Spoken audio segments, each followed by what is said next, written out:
Our next guest is somebody I've been trying to get on for probably about a year and a half right now. This story is, I believe, one of the most compelling stories ever in the history of Cosa Nostra in Brooklyn, which is the birth home of Cosa Nostra, especially where this guy grew up. Our next guest is going to tell his story on the Armchair NBA.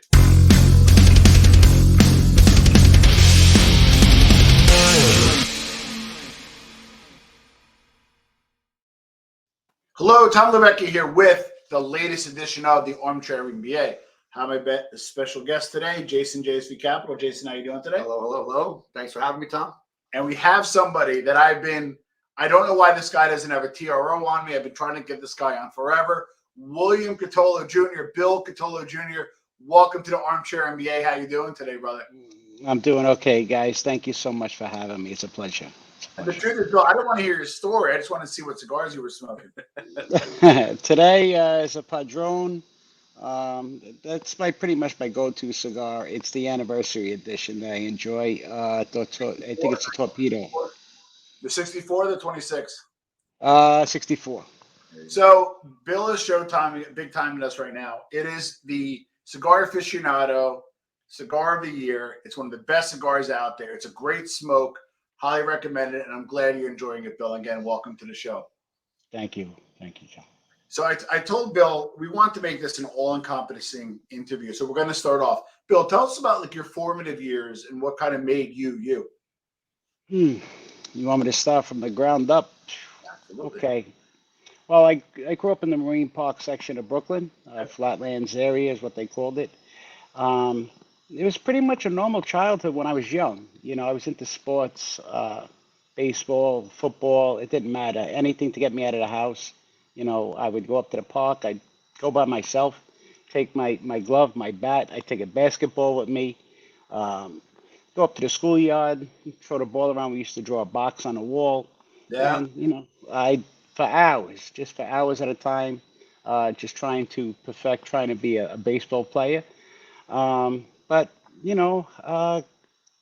fifth grade, I started fighting a lot in school. One of the first kids that I started to roll around with, and it's the fifth grade, man, maybe even sooner, was a guy's son by the name of Rudy Ferrone.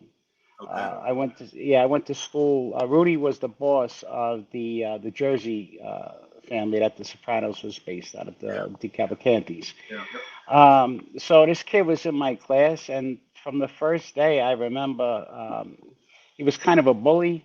I was kind of quiet. I was into girls from a young age. I used to like to commiserate with girls. Yeah. So every day I'd come into school, and just before we'd ready to sit down for class, he would start in.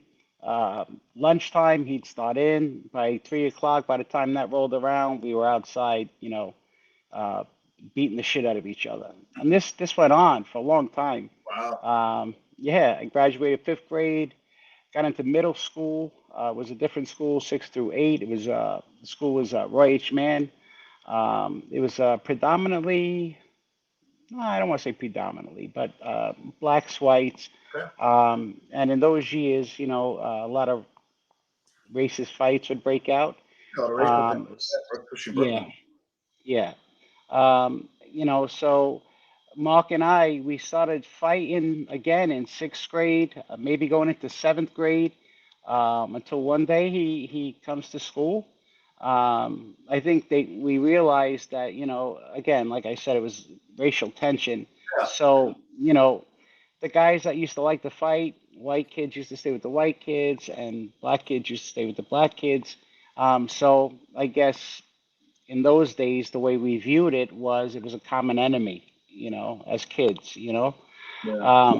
So he came into school one day, and he just walks over to me, and I'm figuring we're ready to start shoving each other. Yeah. And he says to me, Billy, we can't fight anymore. Oh, sure. And I just looked at him like stupid. I'm like, what the fuck is that supposed to mean? Yeah. We can't fight anymore. I thought maybe we got in trouble from the principal or whatever. Yeah. And he says, no, my dad said, that I can't pick my hands up to you anymore. My father knows your father. Oh wow. And yeah. So our hands were at our sides at that point. I went home. I told my father. Um, I said to my father, I says, Dad, this kid that I fight with all the time in school, so on and so forth. I says, Dad's name is Rudy Ferrone. And my dad just looked at me. He's like, Rudy's a dear friend of mine. He's like, what the fuck what are you fighting about? I'm like, nothing. Like literally nothing. That's all. We just didn't like each other, Yeah. My father had pretty much given me the same speech. No, you guys can't be hitting each other. If there's a fight that breaks out, you make sure you have each other's backs. So you went Um, to school with a Jersey guy's kid. yeah, Yeah. yeah, Brooklyn. Yeah. Pretty yeah, good. Yeah. yeah. So uh, seventh, eighth grade, graduate, get into high school, South Shore High School, which was located in the heart of Canarsie. Okay. Um, so when I got into ninth grade, um, I had an idea already about what my dad was about. Not too much, but enough. Yeah. Where I was wearing jogging suits to school, a pea cap, um, sneaking my jewelry out of the house, putting it on when I got to school. Um, so ninth, 10th grade, I started hanging out with some Canarsie kids. And a lot of those kids, they were bad kids, man, back in the day, Yeah. I mean, if I was stealing baseball cards and bubble gum from the store, they were robbing cards, you Nice. know? So I Was your old started, man giving you a wad when you were going to school? Did you have a couple dollars in your pocket every day to mess around with? well, the thing was, is that, he didn't cash me up, my father, Really. I started handing out football tickets at school. And Right on. You singles, on your old man's half sheet ties. or somebody else's? What's that? You're on your old man's half sheet or somebody else's? No, no, no. He had no clue. Oh. He had no clue. Mark brought them to school. Mark brought like a stack of them to school, Yeah. and he's like, "Look, I'm not turning them in." And Mark's view was, rest his soul, Mark passed away. Um, but Mark's view is like, "Hey, no one's gonna hit, and if they hit, we ain't paying them." And I was like, this is a great score, Where I'm young. So one day I come home from school and I went to go throw my clothes. No, I didn't go to throw them in. I did throw my clothes into the laundry. And what happened was I left the half sheets in my back pocket, Yeah. and I had the cash on me, in my room, but I had forgotten the tickets in the pants. And my mother, she was a tough woman, man. She really was. Beat the fuck out of me daily, daily. So she found them, and she doesn't say nothing to me. Mm. She goes to my father right away, and my my father comes in my room one night, and I'm just laying in bed ready to go to sleep. Matter of fact, I think I had on, I think it was like a Monday night, and I was watching the late baseball game when they used to have the Dodgers on at night. Yeah. And I had the game on, a little black and white TV in my room, and I see him open the door, and he never knocked. He would just walk in. Um, so he flips the light on, and he says, "Hey, you got anything to tell me?" I'm like, "No." And I'm thinking of school, like, did I get in trouble? Did someone call? You know? He says, "What are these?" And I just looked at him like dumbfounded. I couldn't even get words out, man. I couldn't even get words out. And I says, "Oh, those are football tickets." I says, "Mark and I, we're taking action from the kids at school." And I think the first look I got was like kind of a smirk, but the next one was a crack, you know. And he said, "This and school, they don't go together." And I think on his way out of my room, actually, he asked me for the money first. And I used to have, back in the day when you were younger, you used to keep, hundreds on the outside and singles on the inside. Yeah. Yeah. So it was like a wad of singles and some fives on top and then a couple of tens. So he's like, "Well, This is mine. It's Love it. okay. And he had said to me, he says, if you ever think about doing something like this again, I got to get my cut. And he just closed the door. And then, that was it. I went and told Mark the next day. He's like, so your old man took the cash? I'm like, yeah, he took the fucking cash. He took the tickets. He took everything, you know? So what does Mark do? He goes into his fucking book bag and takes out another fucking stack. He's like, here, just tell everybody, who's asking for the tickets, just tell them you lost them, tell them to refill them out, and so on and so forth. We'll go from there. And that's what I did. But this time I was smart and I made sure that those tickets never even entered the house. Wait, rather than you give like some parable on some lesson from your father, you decided just to re-up and redo them. Yeah, I mean, Love listen, when I used to hang out with my friends, Yeah. I used to like to be a big shot. Yeah. If we went to the movies, I'd buy tickets. If I'd buy the popcorn. If we were hanging out in the schoolyard and people wanted drinks or whatever, I'd be the big shot to go across the street with everybody and pay. Um, and I used to like to hang out with the older kids too. But did you You see know, that? You see, like I was like that growing up, but I saw my uncle and my father doing it, so I wanted to emulate them. And then I just turned out to be that kind of guy. Tom lets everybody else pay. I'm the guy who's paying all the time. So, but did you see your old man and uncles doing that, or like, who did you see? Flipping out the hundreds, paying for this and paying for that. Was that what you saw growing up, and that's how you kind of developed that character?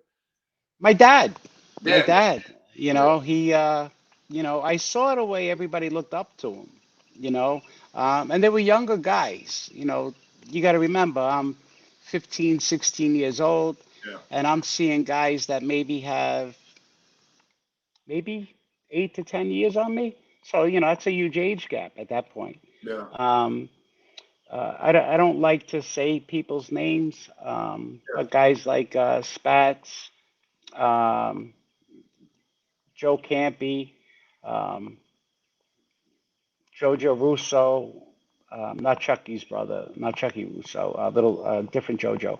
But anyway, these guys used to come around and used to come see my father, and they used to show him like mad love, Yeah. Yeah. that kiss on the cheek, always standing at attention. Um, my dad never had to say something twice to them. So I grew up trying to emulate, not just my dad, but to try to mimic what I saw other guys doing around my dad. Um, Guys, look, for me, and everybody's story is different. You know this. You guys are in a certain genre, so you understand this, I'm sure. But for everybody, it's different. Okay. Yeah. Um, I can't look at you guys or look at anybody on YouTube and then tell them that, yeah, I wanted to be a gangster.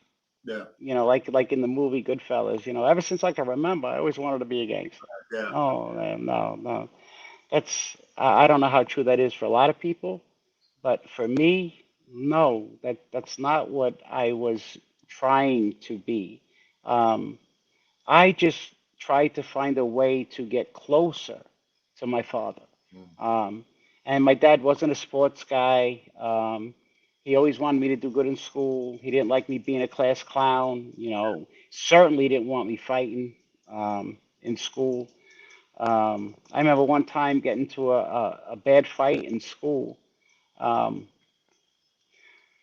Listen, someone's skin color doesn't matter, but I had gotten into a fight with this big kid at school, and the kid kicked the shit out of me, like literally kicked the shit out of me. Um, and when we had gotten dragged into the principal's office, and when we had gotten dragged into the principal's office, it was just the two of us. Now, when I tell you this kid kicked the shit out of me, he was twice my size, literally, you know. So when they threw us in the principal's room, um, it was just the two of us. And, you know, he had turned around, this kid, and said something to the principal on the way out. You can't leave me in here with this white boy. Um, and, I kind of got incensed at that point. And I remember just looking at him, and I said something along the lines like, I'll finish because I had bit the kid on the ear, and he was bleeding. And I had turned around and said, something along the lines like, I should have ripped your ear off, but I let go. So we both got suspended. We wound up becoming good friends after this, me and this other kid.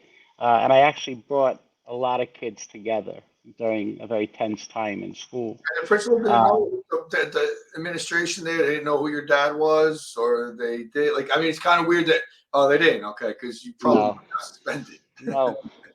In my elementary school, you know, if I can remember back, especially if I look at a couple of pictures, in fifth grade, you got to figure is what? I'm born in 70, so fifth grade, what are we talking about? 78, maybe 79. That was before my dad was straightened out. And there's pictures of me and my dad in the schoolyard, like, on graduation day. And there he is, just like with a white undershirt on, I think he had a cigarette. Um, and very plain, not like what everybody sees today of Wild Bill with the pictures that are out there. So, no, I don't believe, not in high school, I don't believe anybody in the administration knew, but there were kids that knew, you know.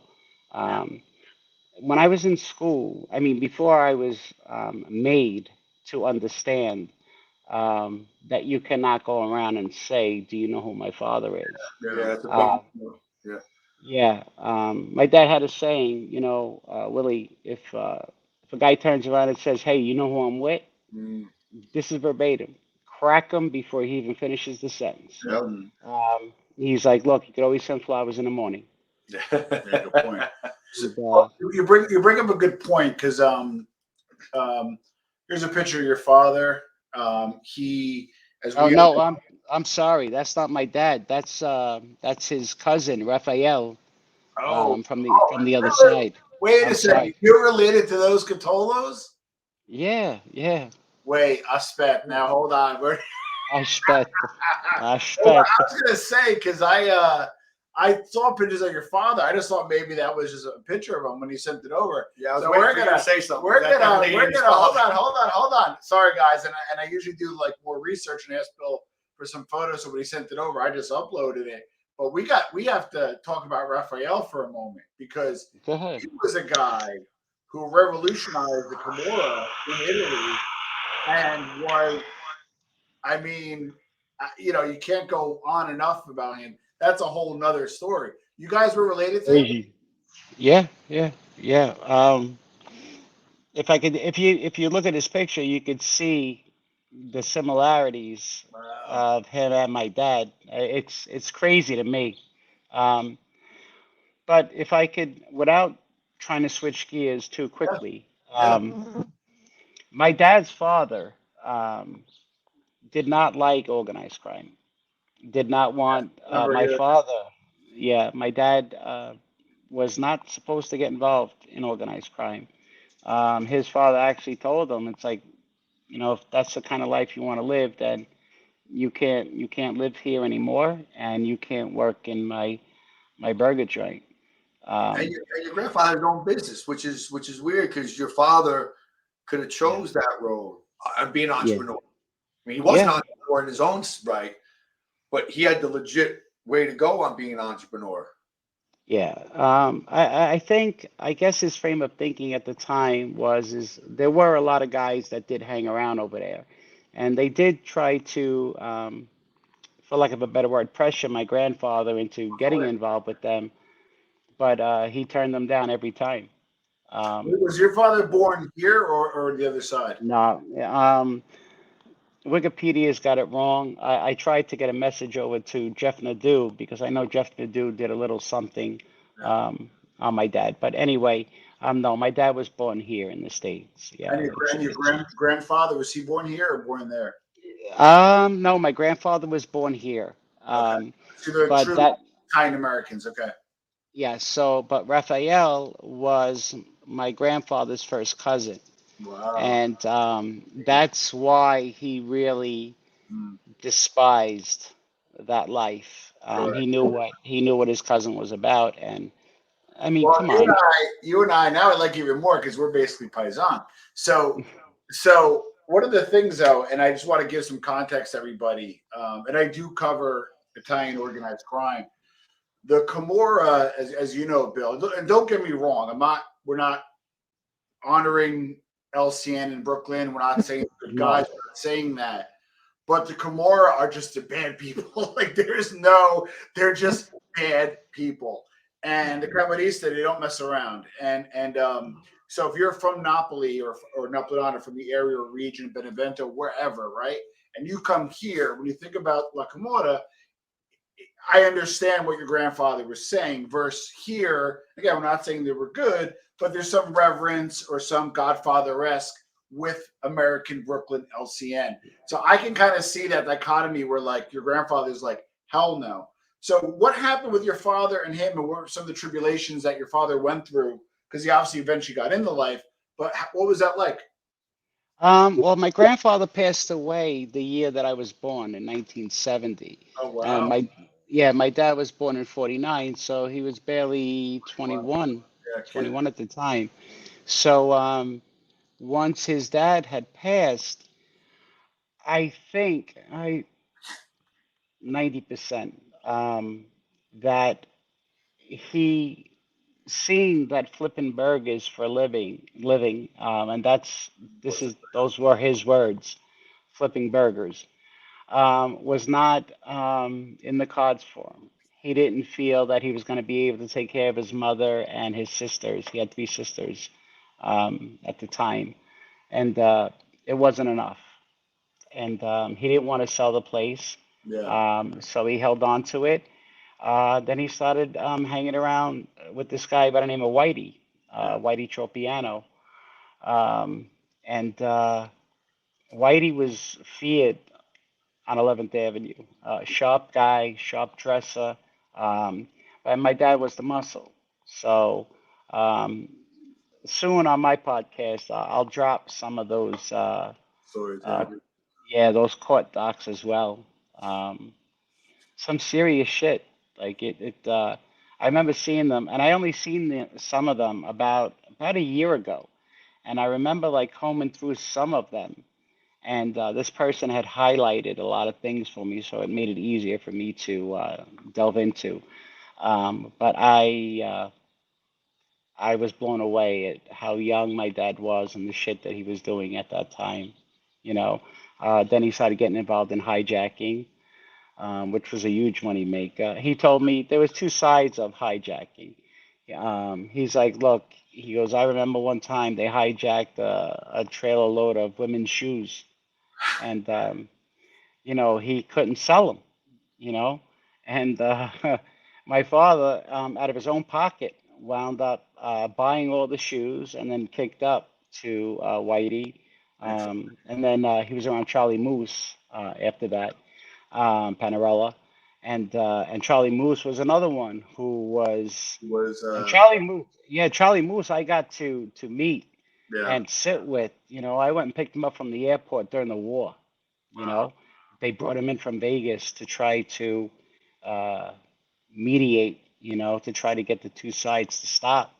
Yeah. And I picked him up from the airport, and my dad had told me some stories about this guy that soon as he got into my car, I was thinking in the back of my head, I'm like, this motherfucker, if he does or says something that's fucking sideways, I swear I'm just gonna fucking open the door on the fucking Bell Parkway and just push him out. You know? Love it. My dad had told me a quick story, and this is why I felt that way.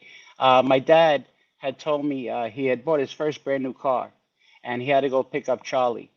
And Charlie was the type of guy that he would tell you to be on the corner at 3 o'clock, saying that he's going to be there, make sure you're there to pick me up, and Yeah. then not show up till 6. And Mm-hmm. that if you weren't there, you were Right. fucking lit. You were lit. He lit you up.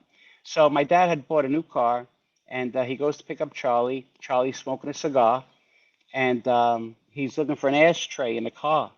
And At first, my father had turned around and says, Charlie, look, it's a new car. I really don't want to smoke in it or whatever. But my dad said it went in one ear and out the other. Mm. So he couldn't find an ashtray. So my dad said verbatim, Willie, he put the fucking cigar out in my dashboard. Oh, And wow. I was driving, and I picked him up in a brand new Acura. So that's why, Mm. that thought had, so he comes out of the airport and right away he puts the cigar in his mouth. And I'm Yeah. like, Charlie, bro, I'm sorry. I didn't say bro. I'm like, Charlie, I'm sorry, but there's no smoking in my car. And he looked at me like with a pause as he was about to, like, should I get in the car or not? And Yeah. I'm looking at him like, hey, it's up to you. I'm here to pick you up. You don't want to get the fuck in, I'm leaving.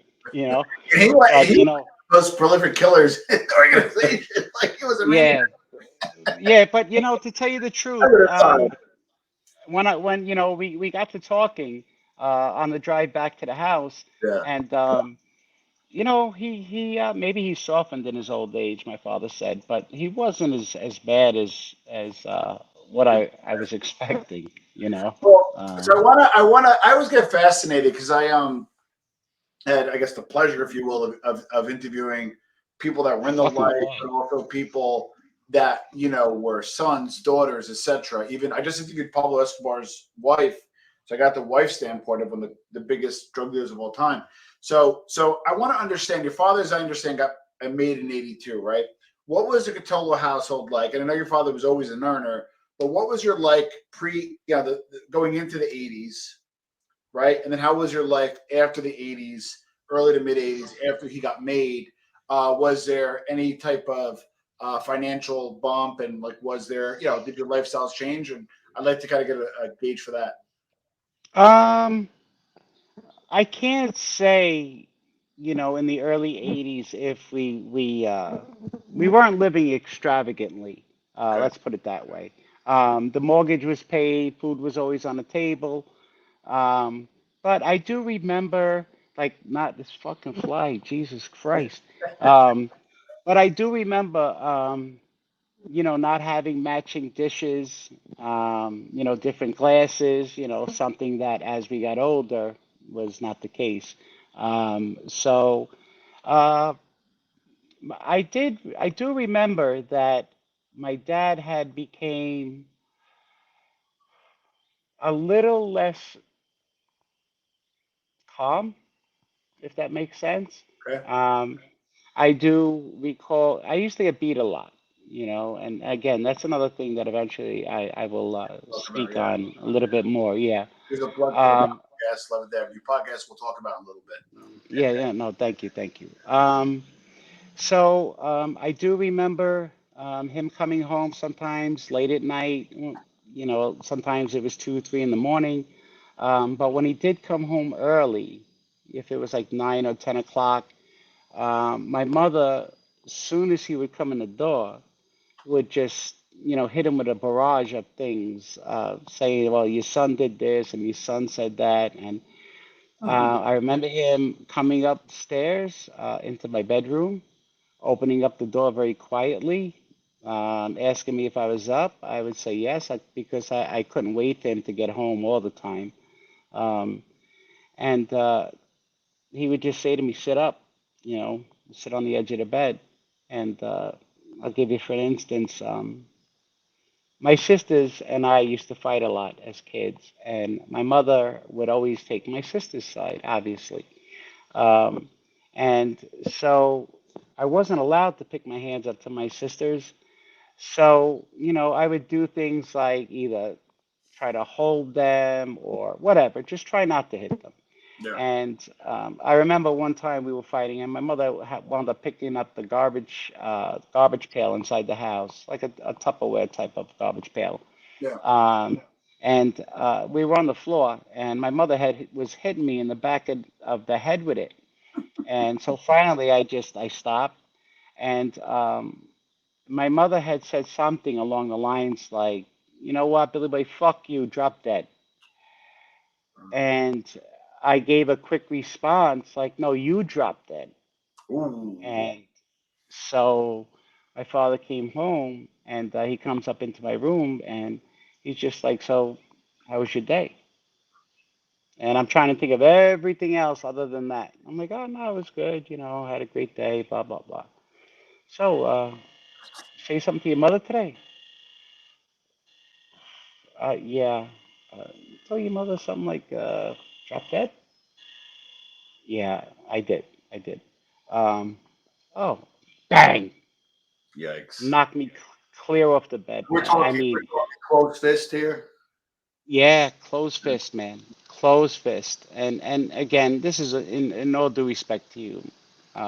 When I speak about my dad in certain instances, I never want him to think um, that I'm speaking ill of him. Yeah. Um, but so yeah, and then the next thing would be like after you try to gather yourself, you're told get up.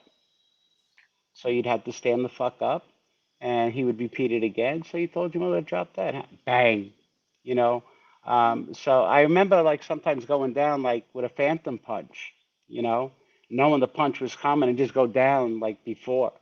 Yeah. And you know, getting worked over by my dad on many, many occasions, you start to,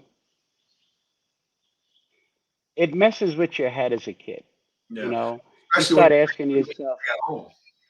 And you guys, yeah, you start asking, yeah, exactly. And you start asking yourself questions like, do my parents love me?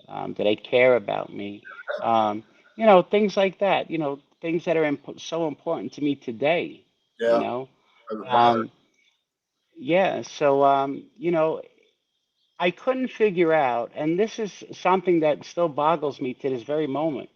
Um, no father, well, I shouldn't say no father, but any father that loves their son, that's involved in that life, is not going to want their son in that life. Correct. Yeah. Period. I mean, I listen. I have three children, and I can guarantee you that I would never ever stand by idly and allow them to enter a mob life or a gangbanging type of life. So So I'm you know, sorry.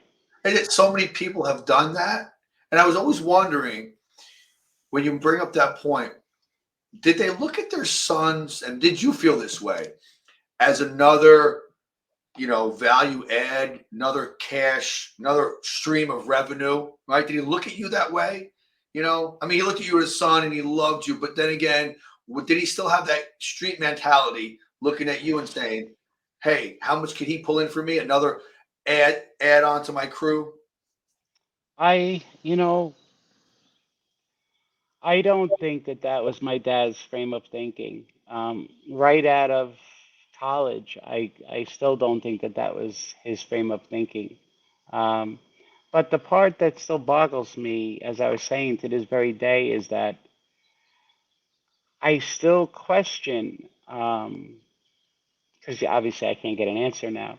Um, were you giving me those beatings because you were trying to toughen me up, Mm. because you wanted me in that life? Or were the beatings just because you were frustrated at being in the street all day and maybe listening to nonsense and, maybe you wanted to hit a guy but you couldn't or you didn't, uh, and maybe you brought it home with you. You know what I mean? Um, so Yeah. yeah, it's tough. Well, in kind of mob parlance and following the history of Cosa Nostra, which is what we do on the armchair, and we try to extract different lessons, business lessons, and so forth. And I'm not just blowing smoke, Bill, but your father was one of the few that was a serious guy, kind of a hitter, but also an earner, right? I want to know what Yes, kind of came first, right? Was he kind of a tough guy, then he earned a lot, or was he, what kind of came first? And I want to get a tough guy. feel for the setup here of who Wild Bill was. He was definitely a tough guy first, 1,000%. You know, like I said, when you start getting brought around as muscle as early as the age of 23, 24, maybe even younger. Um, you know, in that life, that kind of pumps you up. Yeah. It makes you want to go further. It's kind of like your parent giving you permission to do something. Yeah. In that life, when you're around certain guys and they push violence on you, all you want to do is make them proud, Yeah. whether they're your father or not. Correct. Your skipper, it's your boss. Yeah. So, and in that life, it's all about, proving yourself. So I found myself guilty of the same thing. When he finally started bringing me around in 1990. Well, You know. that's what I wanted to get to. So on the business side of things, right?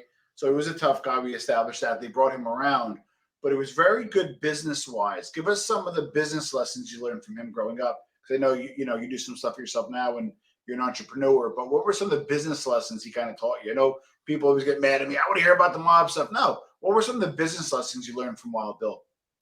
Um, I can give you for instances. My dad was a union guy, as you know, amongst owning many businesses. He would take me to meetings, even during the years of the war when he was polling the captains, um, and have me sit in on conversations. And he wasn't requiring me to speak. He just wanted me to listen. Yeah. He would say things to me like, "What was so and so wearing? Mm. Where was he sitting?" For instance, if we were at a wedding, um, and he had to talk union shit with some people, he would walk me in the room with him, maybe stand there for about 5 minutes, and then we'd walk back outside. And again, he would ask me questions like that. What was it? What did his tie look like? You know, who is he talking to? So, those were things that he instilled in me from jump, other than that the life was very treacherous, and that I had to give him my word that I would do exactly what he told me to do and not what I thought was the right thing to do, you know. So sitting in on certain business meetings that he would have, for instance, when we had started a company with a Russian company, with Vinny Ocean, Vinny Palamo, Oh wow. and I was with Vinny every day for a couple of years. And I love Vinny. I haven't spoken to him in many, many years, but I love the man. He was such a good guy to me anyway. Yeah. Um, and so, I mean, I would have to go to meetings, and they would be talking about technical things like um, air traffic. And when I say air traffic, I don't mean planes, I mean like phone traffic, that type of deal. Yeah. And then just listen to all this technical stuff. And I remember sitting there with Vinny and my cousin Georgie, Whitey's son, and trying to make sense of it all. Because, like, after you were done with that meeting, you had to go report back, whether it be that day or maybe the next day, however it was. And you couldn't deviate from what was said. You had to make sure that, and you can't take notes. It's not like you could sit there with a pen and be like, wait, what was that? Say that again. And you You know, can't you and you can, can't record it. yeah, yeah. So, it was something that I was kind of wet behind the ears in the beginning, but I learned very quickly. Um, and my dad had a saying, and I'm sure other people have used this in the past. There's a reason why God gave us two ears and one mouth, you know, so we could listen twice as hard as we speak. Exactly. Um, that's something that I always uh, held close to my vest. Um, and, trying to see through people's bullshit Yeah. was something that was very important to him. I remember guys would come down to the club on a Thursday night, certain guys from other families, and they would sit down, and guys would line up like basically to take a ticket to sit and talk with my dad. It was crazy. Like the man, I don't know how he did it. To this very day, I still don't know how the fuck he did it. Mm. The man was so gifted when it came to uh, that life. A lot of people like to make fun, saying, "Well, he couldn't have been too sharp if they took him." You Nah, know? that's untrue. Yeah, That's it's untrue. Yeah, untrue. I We can agree. talk I about it a little agree. bit, but that's untrue. Yeah. Look, one thing that I have not said, and I'll say it here for the first time publicly, um, I myself believe that my dad knew it was coming when he, that gentleman, we don't like to talk about other creators, but Yeah. this gentleman I do like. I like his show, the Mooney Dash Cam. Mooney Dashcam, big fan. Yeah, Big big fan. fan. Shout out to Mooney. Yeah, yeah, yes, definitely. The kid is does his homework, Yeah. and he's so respectful. Just drove by the He house just where drove by the the house, incident yeah. happened, which is great. And guys, let me tell you, I've been back to New York a handful of times, and I have never. I'll be perfectly honest with you. I've never even gave it a second thought To go there, to right? go past the actual house, Yeah. yeah, Yeah. in which it happened. So when I saw that video, someone had sent it to me. When I saw it, guys, I'll be honest with you. And again, here's another thing people made fun of me for, um, because I show my emotions. Yeah. Yeah. Um, Nothing wrong with that. yeah, and what a lot of people don't understand, everybody latches on to the name Wild Bill, Wild Bill, Wild Bill, Wild Bill. But, Wild Bill was also slash my Dad, father. Right. father, dad, Yeah, pops, papa, the whole bit. Yeah. exactly. Yeah. So a lot of people, they don't like to think of it that way. One thing I always make sure, and I've done this on my little brother's show, Chris, FBS, Tom, Yeah. you know who he is. Yeah. I'll always keep it 100. Yeah. You know, yes, I love my dad. I adored my dad. Yes, he did a lot of good things. Yeah, he did. But he was a bad man. Like in that life, like he was feared, Yeah. you know, by a lot of men that we know today as killers. Yeah. You know, maybe they won't admit it, but I do know that there was a saying back in the day when I was on the street, and I've been to quite a few sit downs with him, um, where the conversation would be, "You don't want to sit down with Wild Bill.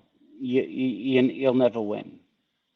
And I've had sit downs with some major guys that I sat in on, where my dad represented me, and these other cats that I was sitting down with, they had their representatives there, and I never lost. Love it. Now, Never lost. one thing I want to do, Bill, also is want to show the evolvement, or I shall say the devolvement, where if we look Mhm. at the history, as you know, Italian Americans, Cosa Nostra kind of presented some utility at some point. It was a career path for certain people in certain cities, whether North End Boston or Bensonhurst or Arthur Avenue, the Bronx, wherever, right? In Italy, that's why the Camorra exists by kind of grooming younger guys that are in need. Yeah. But whether you listen to Francis or whoever, the golden age, we could all agree, I think for the most part, for Cosa Nostra was like from the 60s probably to the 80s, right? And then we'll get into the 80s. Yeah. dying for a second, right? So what Cosa Nostra did your father step into in the 80s versus the Cosa Nostra, you stepped into in the 90s? How quickly did it devolve? And if so, how? Well, in the 80s, as a kid, especially thinking back now, more so anyway, Yeah. um, there was a lot more killings going on. Oh, You yeah. know, it, you know, I think of Roy and the Gemini twins, Yeah. because that was right by my house. And Right. I met Roy on one occasion, and it was just to go in for a glass of water. I was quick start, just riding my bikes with some friends. We were out looking for a friend of mine's bike that was robbed. Then we were also looking to rob some bikes ourselves. It was a hot day. It was during the summer. And I remember like riding past it. I believe it was off of Troy Avenue. Um, and I remember stopping in front of the bar, and the friends of mine were just innocent kids. They had no clue. They just thought it was a bar, and so did I at that time. So I decided to go in and ask for a glass of water. And the guy that was behind the bar, I don't know who it was. Um, I don't think he even wanted to part with the water. Um, and then I believe it was Joey Testa Okay. had came out, um, and he had asked me my name, and I just said Billy. Um, Now, back in those days, you didn't think twice of just saying who you were. You Yeah. weren't afraid of saying your name.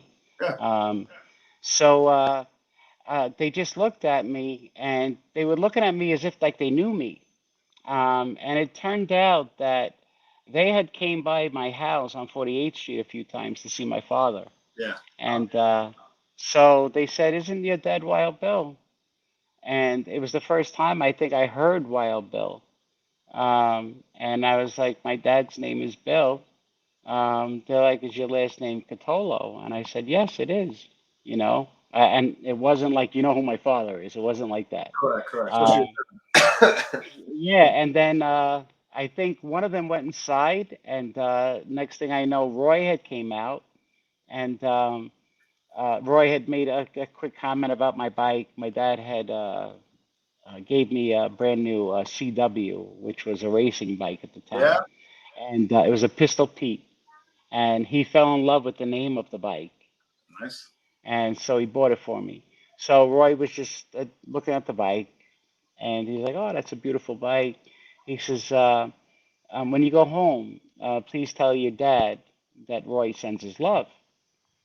So we had our glass of water. We got back on our bikes. I go home. I didn't even say anything, I don't think, in the afternoon. I think it was dinner time. Yeah. And, we were just talking over dinner.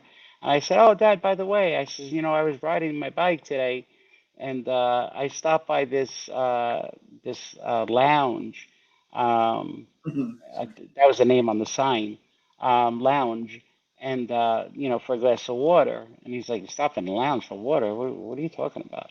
I'm like, "Yeah, there's a place called the Gemini or Gemini." He's like, and all of a sudden he paused, and Yeah. he looks at me. He's like, "You walk in that bar?" I'm like, "Yeah, it's for a glass of water."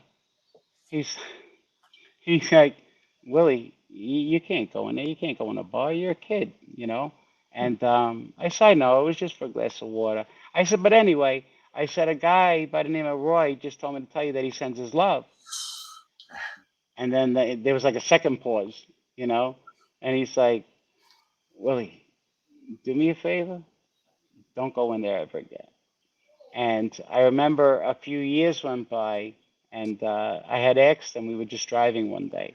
I said, "Hey, why did you tell me that you didn't want me to walk in the bar?" Yeah. Because I'm thinking that he's thinking that maybe something bad was going to happen to me. And his words were to me verbatim were, "Willie, you have no idea how many coats of paint are on those walls." Mm. And that's was the extent of the conversation. I mean, I knew what the fuck he meant at that point. So Well, yeah, so quick funny little story. well, So so again, Bill, what we said earlier, the '80s were kind of like maybe the end of the golden era. Your father gets his button in '82. You're now going to the '90s. He starts bringing you around, right? So yes, how for you? Because you were a son, you were a good son, right? And then now yes, you become kind of like his son, who's kind of like the associate now, right? So when you got yeah. born out in the '90s, how did you get introduced, and what was causing Usher like in the early '90s prior to the war?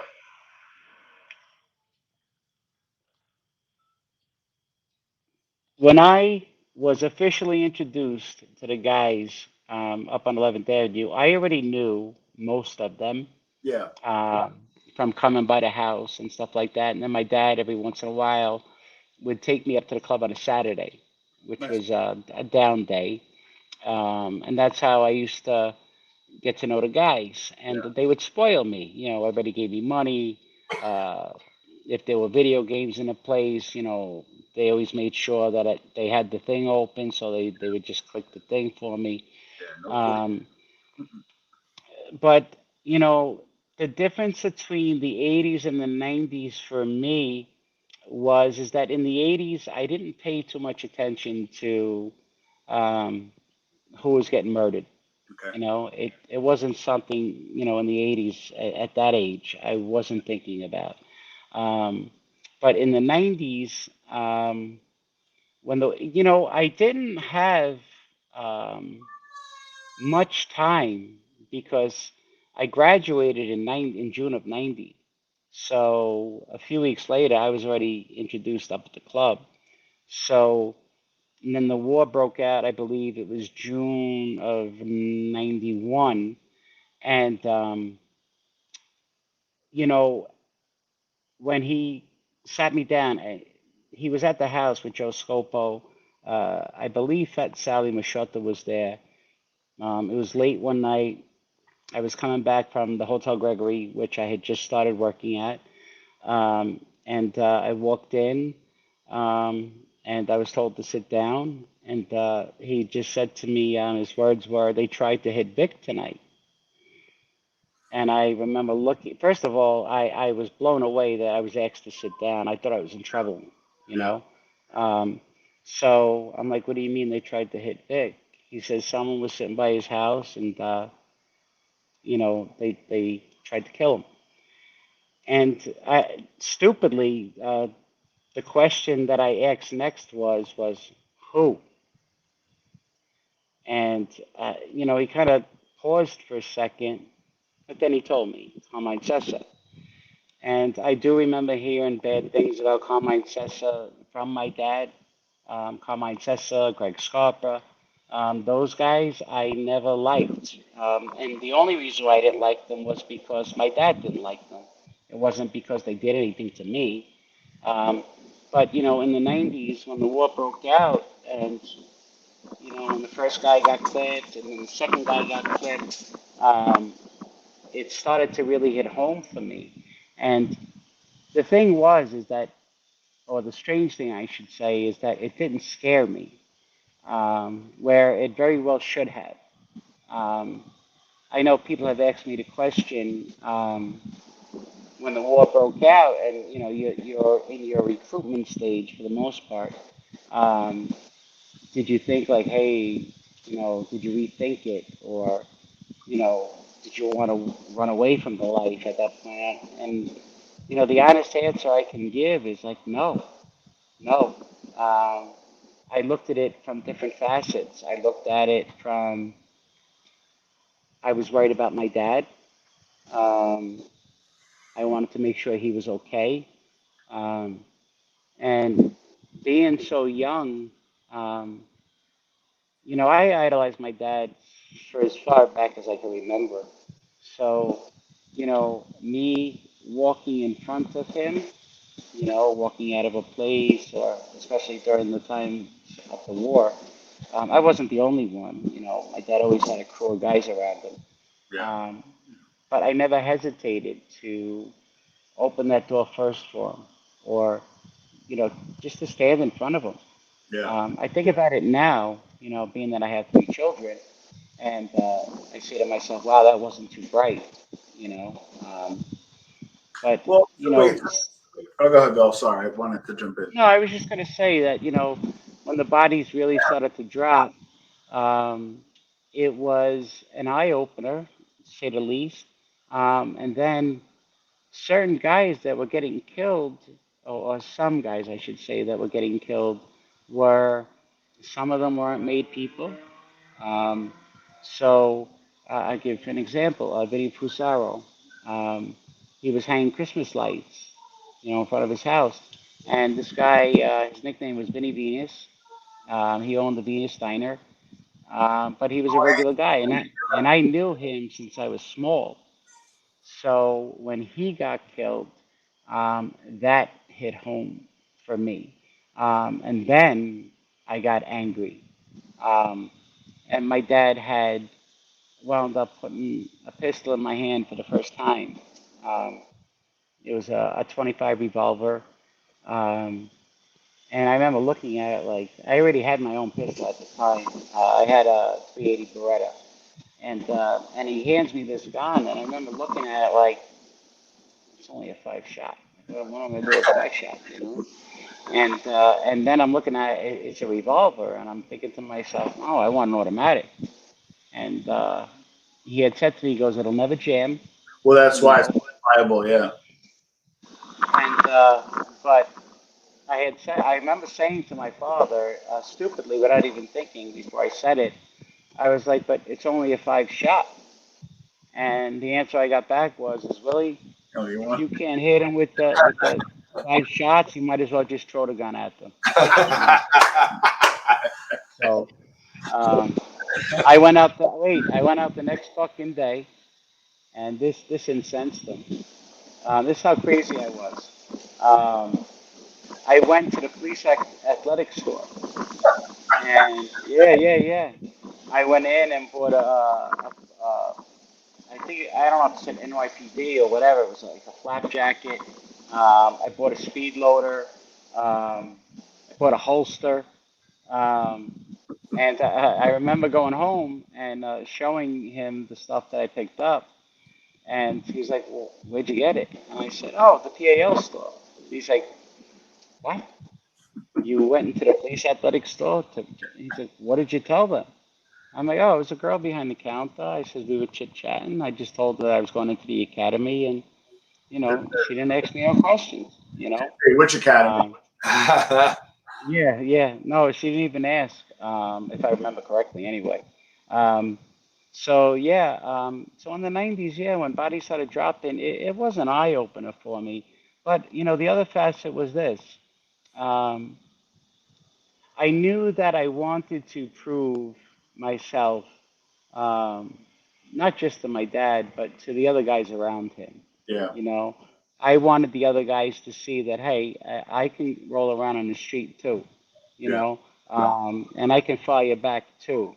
If you guys are, I'm witches, you know. So that was the other facet. I kind of figured that this might um, springboard me, if you will, into my father's graces. And for all intent and purposes, it did. Yeah. Well, I asked Larry Mazza this, and it's interesting because I have a guy that does like little clips on the shorts, and for some reason my own shorts come to me. And prior to this interview, my question to Larry, because I was always fascinated about this, a unique fascination about why your father went the arena way. Larry weighed in, gave his opinion.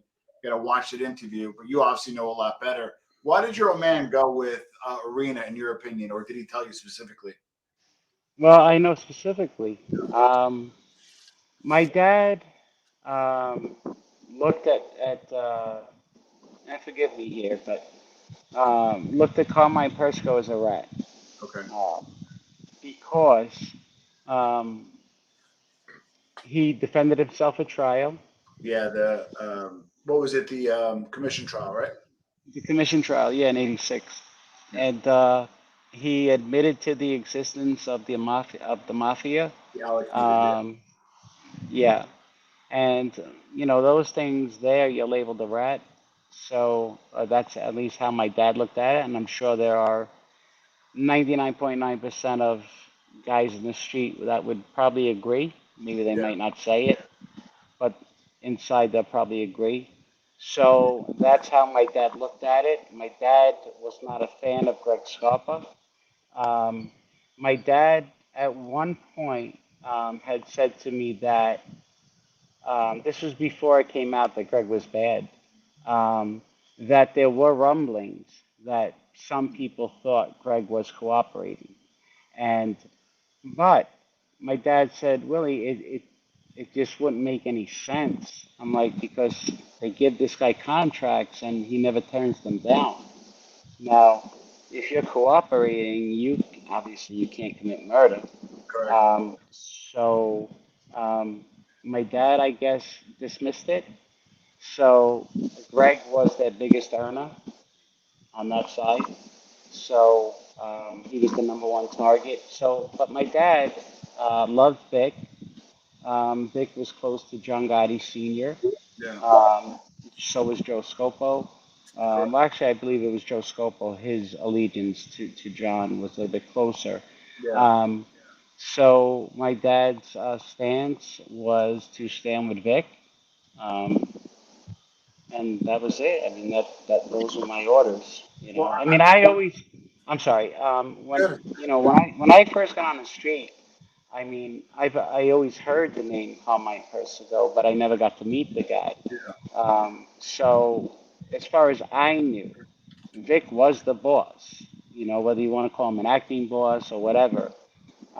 If my dad called him the boss, then he was the boss, as far as I was concerned. Yeah. So, Well, so you were. I got a two-part question. That two things I always thought about prior to speaking to you. The first is your father on the arena, but like in the '80s and the '90s, and we could push and pull. But in Brooklyn, in Diker Heights, in Bay Ridge, in Bensonhurst, there was a lot of Persicos and a lot of Persico loyalists. So, like, if you could argue in Brooklyn specifically, right? Side wasn't that strong. After, post Spiro, that's Spiro, Bonanno somewhat. Obviously, the Gambinos were very strong. Yet, we won't say names because some of them are still active, but the Gambinos were very strong. And mhm. Lucchese's, yeah, they were, Castle era. But what I'm getting at is the Persicos were super strong in Brooklyn. Does that present a danger to you? And my second part of the question was, I always hear that, Scopo was with Gotti and Arena was with Gotti, but I didn't hear much in terms of logistical or financial support. So I know it's a loaded two questions, but if you could answer those, Bill. Well, all right. Let me answer the second part first. Yeah, Um, it was a brilliant move, if you ask me. Thinking about it today, yeah, on John Gotti Sr.'s part, yeah. because he figured. First of all, I don't think he liked the Persicos, John Sr. That's A. And B, I think being that John was considered head of the commission, um, that he figured that if he backed us and obviously we won the war, that would give him basically another active seat on the commission, if you will, if he wanted to push something. You know what I mean? So it was brilliant on his part. But Tom, just refresh my memory on the first No, part of the on the question. first part, I get like why they went to war, and I get like I'm just giving you my perspective as the armchair guy in the armchair is you had the money guys, with the exception Hmm. your father was also a hitter as well, but you had the money Yeah. guys kind of over here, Long Island, Queens, kind of racketeers, right? And then you had Yes. the gangsters on the other side, and the Perkins were very, very strong in Brooklyn, which kind of presented additional danger to you and your father, which made it even more interesting. So why, other than being loyal to Vic and your father, like, did that present it? Like, was it harder for you to be a Colombo associate in Brooklyn versus anywhere else? Because that was their power base. Um, well, I think that he felt that Greg was a wild card, and our orders were to shoot on sight, not to wait to be shot at. Um, so I guess, everybody is strapped, in our crew at this point. And how can you have all your guys strapped and just because, Junior is your son, you can't have him walking around naked out there. And I don't know who pushed the issue with him because if it was solely my dad's choice, I don't know if he goes that route to put that pistol in my hand. But he did not trust any of them on that side. So, I had to defend myself.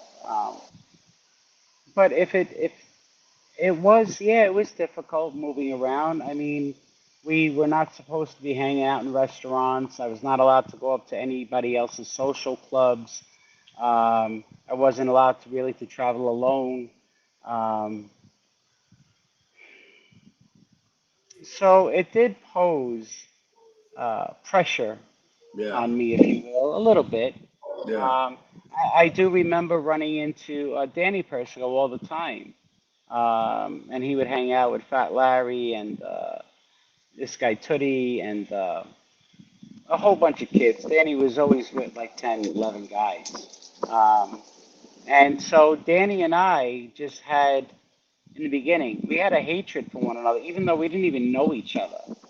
It's just that he was a Persico and I was Wild Bill's son, and you know, so I would bump into him. You know, I would go to the beach, you know, and I'd go with a whole bunch of kids, you know, guys, and we would see each other, you know, and we would just give each other kind of a look, a nod, and that was it, man. Like we never, there was never any friction between us, and nobody ever took a shot at me.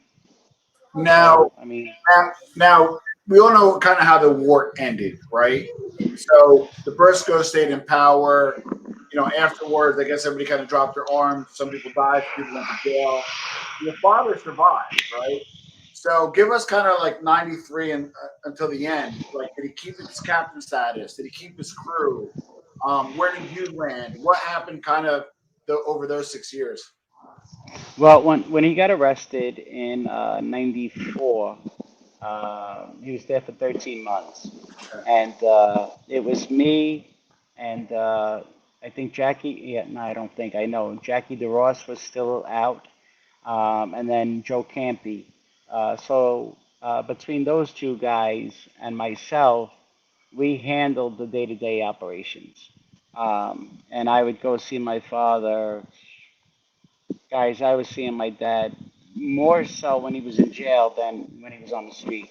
You know, sometimes 5 times a week. You know, uh, some days I would take my. Oh, sorry, guys, hold on. Fucking wind.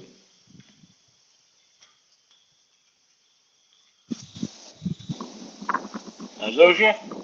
Yeah, we're good. Man, make sure you guys, while he's setting back up, make sure you guys subscribe, every little audience noise, to the 11 Damn Meat podcast.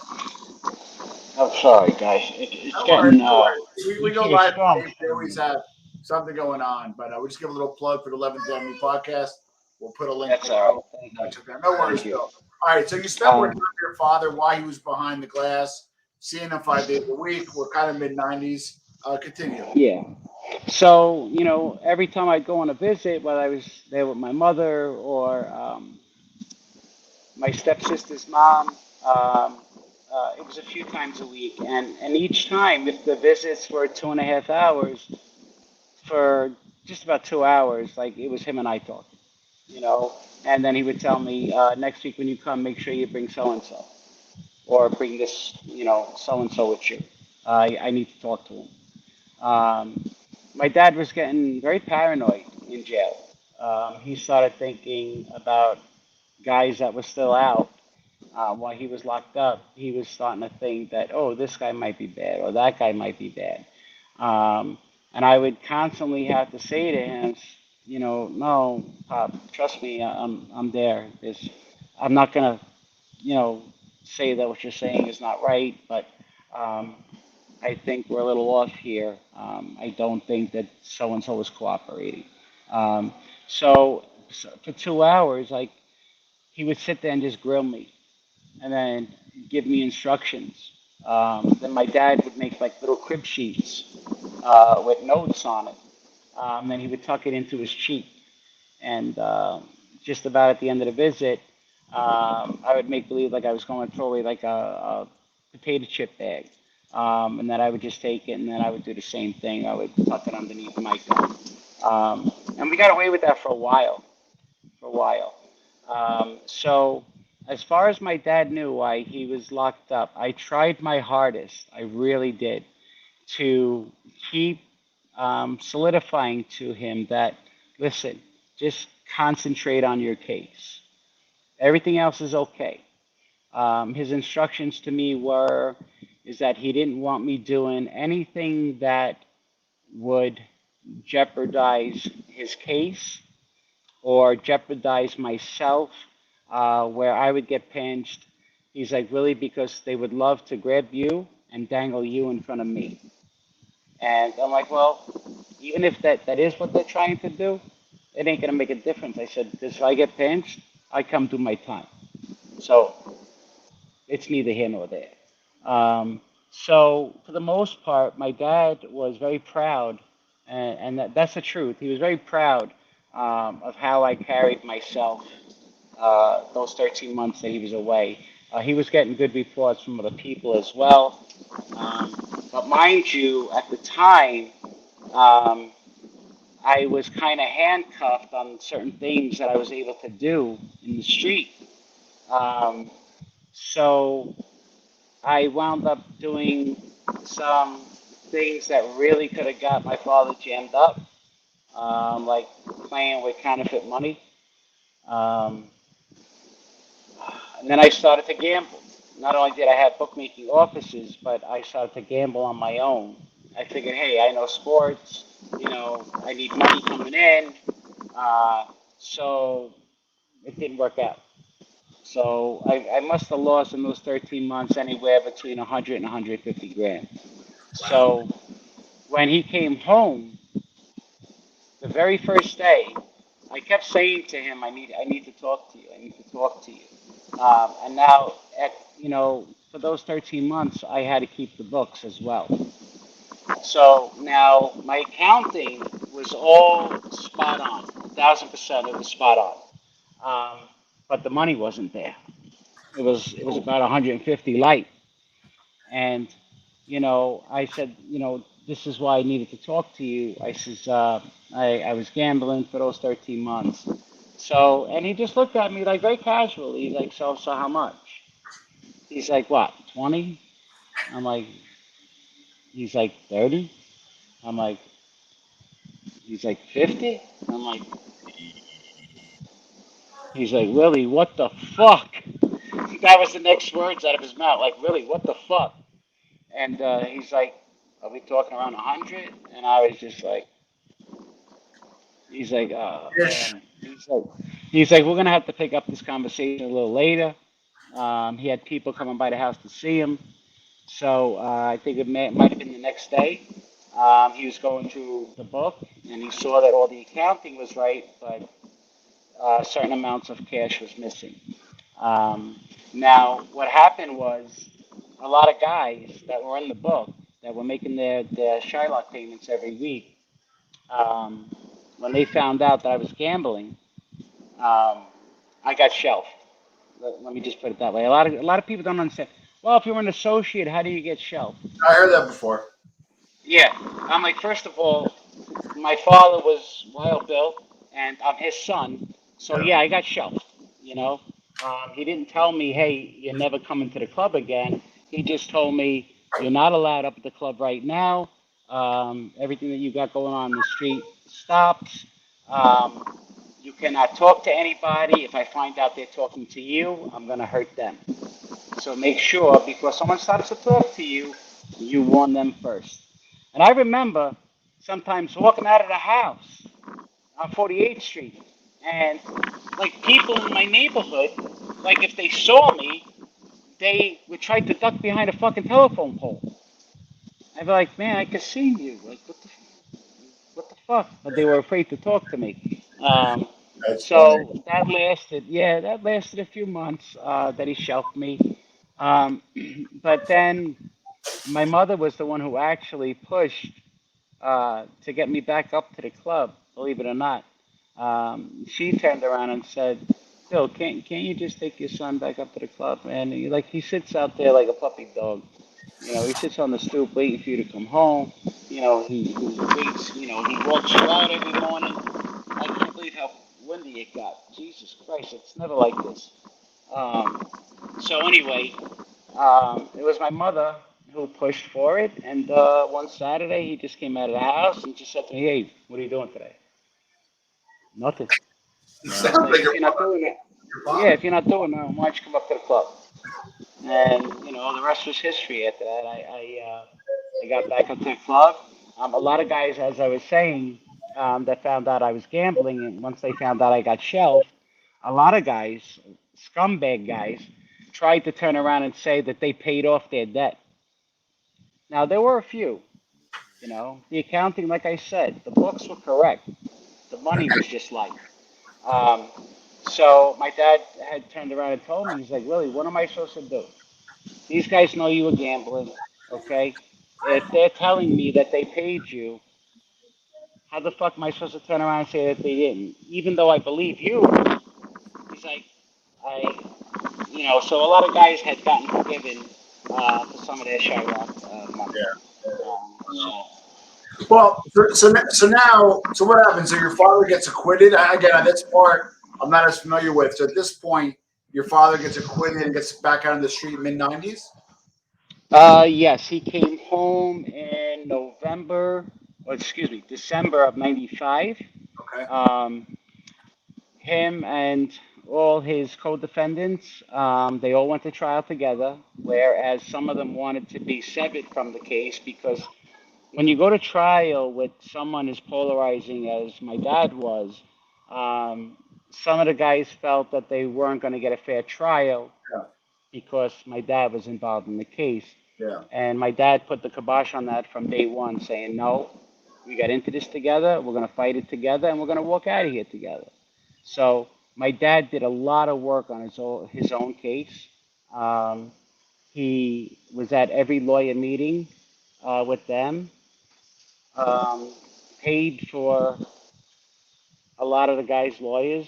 I heard about that. Not only that, he would send money to the families every month. I heard.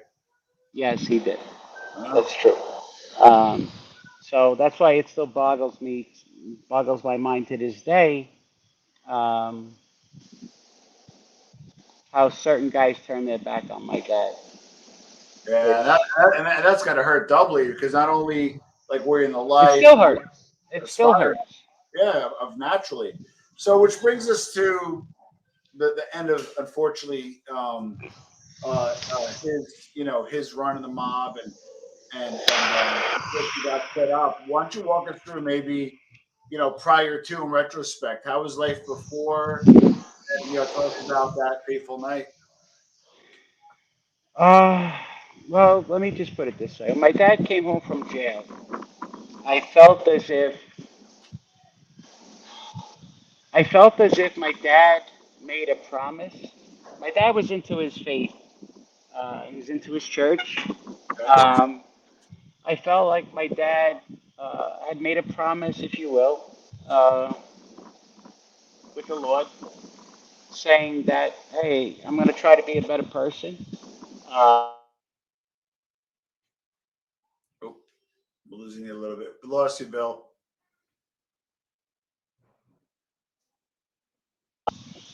I'm Oh, sorry. sorry, it's the weather, bro. No, we're getting hit with No, a fucking no worries. storm No over here. worries. Jesus. But anyway, so he had gotten into his faith. So when he came home, my dad was a little softer. Um, he had told me that he was going to start insulating himself, Okay. that he was only going to accept messages from myself and maybe two or three other guys that were in our close circle. Um, you know, in '97, um, yeah, '97, it was my firstborn's christening. Was when he first had said to me for the first time verbally, um, your hat's has been thrown in the ring. And I really didn't know what that meant, to be perfectly honest with you guys, at, at that moment in time. Yeah. Um, but he said, and then he explained to me that my name is going to be passed around to other families. He explained to me that um, if someone knocks you, and that's what it's called a knock, Okay. um, all that means is that you might have done something wrong or not correct in that life. Um, so they'll put in a bad word against you. Um, so my dad said, I don't see anybody knocking you. And I didn't know if that was because I was just his son or Yeah. because I'm sure I fucked up. a Well, lot. Bill, let me ask you a question, and I've heard this more on the other side. I heard it a little bit here too, but I heard a Mm, lot in Italy, Sicilian coast in Austria, and also the Comor, well, more Sicilian coast in Austria, where when you have a son and you're a guy like your father, Wild Bill, and you amass wealth and you have a name for yourself, you'll make your son to protect, something happens to your father. It makes you kind of untouchable. They can't go after your assets. They can't screw you. They can't, fuck you over. It protects you also in the street a little bit too, because you're now yeah. a good guy. How much of that do you think might have been that kind of old school mentality, like we make Bill to take care of him versus respectfully being earning it, if that makes sense. Well, it's a great question. I think nepotism in that life is rampant. Oh I yeah, mean, I'm sure I don't have to explain that to you guys. You guys do your research.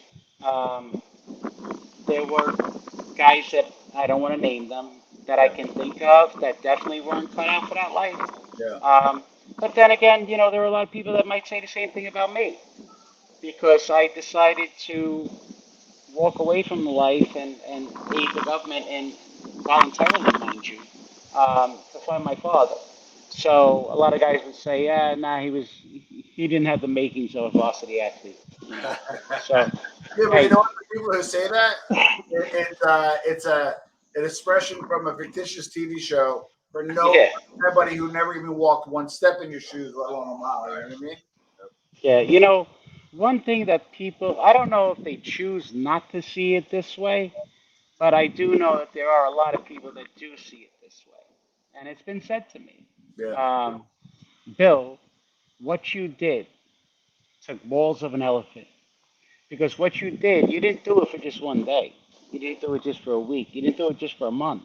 You did it for 18 straight months. Well, And hold on. guys, I want to hold on. I don't mean to cut you off, but I want to get to that. So mhm, as we said, this could be your best interview you've ever done. Um, let's graduate to that. So what is it? 1999? Is that when your father got set up and ambushed? yes, May 26th of 1999. Um, there was supposed to be. I knew about a meeting.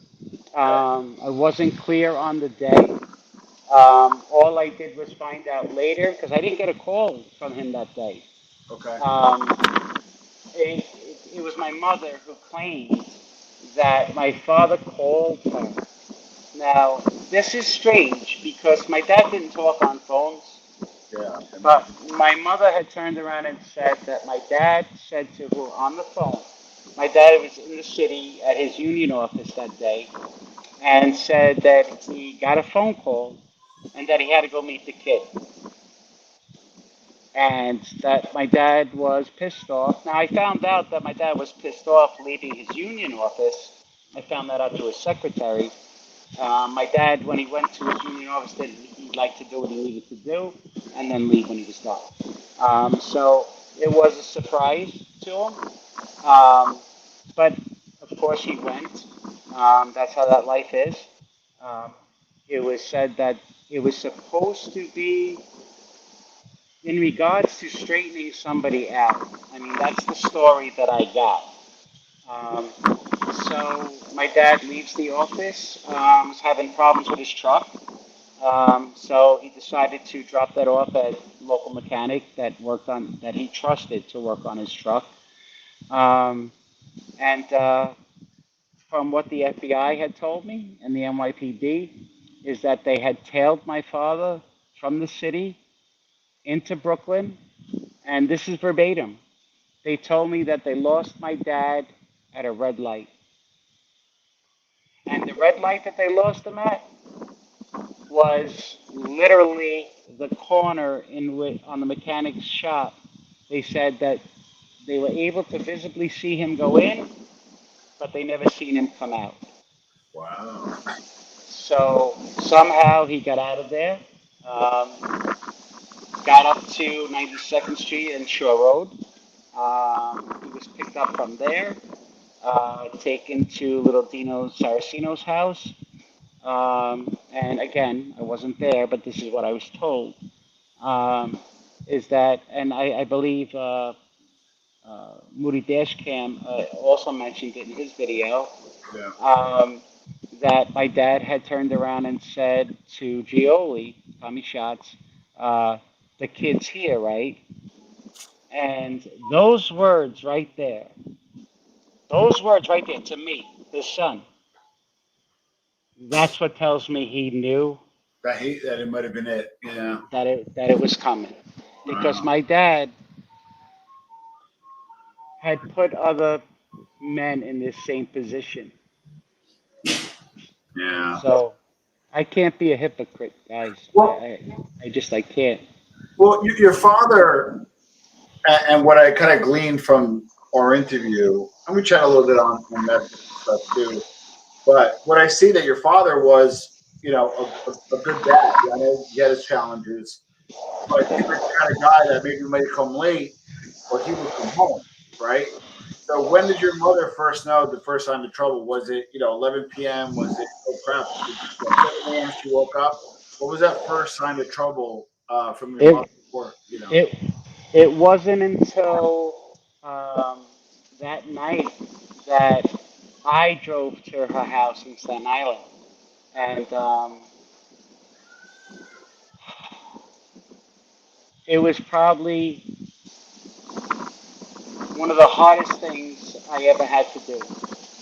Um, and I didn't come out and say to my mother, "He's dead." Those weren't my words. All I was trying to figure out from her right away was just a timeline. And I was trying to be calm with her as I was talking to her. You know, just saying to her that, I paged him a few times. I didn't tell her it was like 20 times. But I told her, I said I was trying to get a hold of him. I beeped him with my code 08 with a 911 multiple times. I said he didn't respond. Um, I said, so mom, I need for you to give me the timeline. When was the last time you spoke to him? And she couldn't really recall the time. So then I had said to her, what did he say to you on the phone? Do you remember? And that's when she started saying, Billy Boy. My mother used to call me Billy Boy. Billy Boy, why are you asking me these questions? You know? And I just said to her, I'm like, look, I was waiting for him up the club and he never showed up. So I'm just wondering if maybe he got a tip that, maybe a pinch was coming down. And that's how I tried to paint the picture for my mom, you yeah. know, to try to keep her calm. And she was calm. She really was. Um, but then a day goes by, and then by the second day, and then I was like sleeping at her house, and I was doing all my dad's daily duties that he would do around the house, and Yeah. I think that's when it started to set in with her. Yeah. Um, but she didn't want to believe it. Did Um, real quick, did you and him have like a escape plan, a plan? Like if I'm gonna go on the lam, I'm gonna end up here. Call this payphone, or be, like just some type of something that if this happens, if I'm not, you don't hear from me in 48 hours, and or just something. Did you guys have some type of protocol for this type of thing, or not really? no, the only thing that we had, that we've ever spoken about, and it wasn't even at length. It was just something that was said in passing, maybe if you want to say in jest at times. Um, and these words are verbatim. Willie, if anything ever happens to me, give them nothing. Mm, Those were his exact words to me. So my frame of thinking, I knew that night, guys. mm, I knew that night. Hanging around that club, I knew it. I knew it.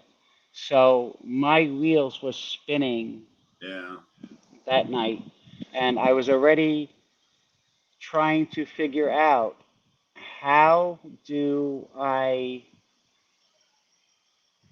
get whatever money that might, and I knew where it was, Yeah. the money that is stashed. how do I get it to my mother without anybody else knowing? You Yeah. know, like in other words, um, it's a lot of money. Yeah. You can't just go out and spend it at But that point. if You know? everybody was playing stupid, right? Nobody knows Mhm. anything, right? I mean, again, what would I have done? Right? I would have been shitting my pants. But you, who already know the life, I would have walked in and said, "Okay, collection as usual. Where's my father's money? Where's my money? Oh yeah, nobody knows who my father is. Yeah, you're right. Okay, so give me the 10 grand here. Give me the money over here. I want the money over here." And I would Yeah. have been a prick about it. Well, everybody's playing stupid, so I might as well get, where's my dad's side of the money? Where's my side of the money? Did you go Well, for that, or were you like, shit, am I next? Are they gonna hit me next? Or like, it wasn't very. um, well, look, I'd be lying to you if I didn't say that the thought didn't cross my mind on more than one occasion, because Yeah. it did. I was being sent for, to come in, Hey. and I wouldn't go in, Yeah. and And then you write your ticket right then and there once you say no, right? yeah, I was geared up every day. I never left the house without it. Gotcha. Um, and they did send a few people to my mother's house when I was staying there. And my mother, silly as it sounds, um, there were certain people within our circle that my mother just happened to know for a long time, like since they were young. So my mother didn't see some of these other guys as being bad or wanting to do harm, I should Yeah. say. Huh. And so one day, just one day, I give you for an example. I'm in the yard. I was actually in the pool, and I had my pistol in the skimmer in a plastic bag. And two guys walked in, and this is verbatim. And they tell me like, Junior, you have to come with us. I'm like, how much is where? Well, we Jackie DeRosa's nickname was Stubby, you know. Um, anyway, at least to the close people to my dad, that's what he was called. He wants to see you, and I was getting messages from everybody you could possibly think of. So when they came to the house one day, it was two guys, and I said, "Guys, you're literally gonna have to get into the school, Hmm. pull me out of the pool, drag me into your car in order to get me to go in," and that ain't happening. So the So what? answer I got back, I'm sorry, the answer I got back is we were told to stop you around if if you give us a hard time, and that's when I just turned around and said, I'm like, go ahead, get in the fucking pool, and I walked over to the skimmer, and they knew I had the pistol there, and they upped and left at that point. So I was not trusting going down the basement with anybody. And you didn't bring up that you guys killed my. I know you guys killed my father. You guys whacked my father. You're like that didn't come out of your mouth, or you were just trying to play it as cool as possible because you kind of almost you saw the writing on the wall and you were making your move, but you wanted to play Well, cool enough to get to that next position in life, which later on you would do. right. So, You, well, I that don't n- that night, that night, I remember my dad always used to tell me, never let anybody know what you're thinking, never show your emotions, and I was sick to my stomach. Like I couldn't eat. I had to force food down. And then I went to go play cards, which was a regular thing, and I was just trying to pass some time. You know. And then I think it was around 11 o'clock, 10:30. I was like, hey, look, guys. I'm like, it doesn't look like he's going to show up. I said, so I'm going to head out. And I made believe, like, actually, I didn't make believe. We were heading into Staten Island to go talk to my mother, me, and a dear friend of my dad's. And we were just about to get on the bridge, and I says, no, do me a favor, go back to the club. And the guy looked at me like, why, Junior? I'm like, because, just go. And they didn't want to go. I'm like, just go. And this gentleman had a carry permit for a pistol, so I felt, secure in a way. So we were probably gone from the club no longer than 5 minutes, 10 minutes tops, and the place was filled with guys. When we rolled back around a few minutes later, the whole place was shut down. And as we drove down the street, um, a gentleman by the name of Dick Fusco used to live on the corner of where our club was. And so as we're driving down the block, and there was another social club down there, this guy Black Sam's Club. And so as we're driving down that corner, it's very dark, and the street lights were out, but I was able to see like the glow of like people's cigarettes or cigars. And I remember telling the gentleman that was driving to stop. And so he stops the car and he's like, Junior, what are you doing? I'm like, just stay here. So I open up the door and I jump out. And the first person I saw was actually it was two people. One was Jackie. Another person that I remember seeing clearly was a gentleman by the name of Jimmy LaForte. And I remember saying to Jackie, this is the same night, going, "What's going on?" And they're like, "Oh, nothing. We're just talking." I'm like, "Oh, all right." And I remember getting really angry that night, you know. And I jump back in the car. We go to Staten Island. The following day rolls around, and it might have been maybe 2 days later. It might not have been the next day. But I tell my brother-in-law at the time, um, I'm like, look, let's take Daddy's truck. We're gonna take it right up to Bay Street. Um, and he knew I was geared up. And he's like, what are you gonna do, Billy? And I'm like, I don't know. I'm like, just take me up to Bay Street. And I said, I gotta go talk to Jackie. And I had just said to my brother-in-law, I'm like, look, if you hear shooting, just drive away. Wow.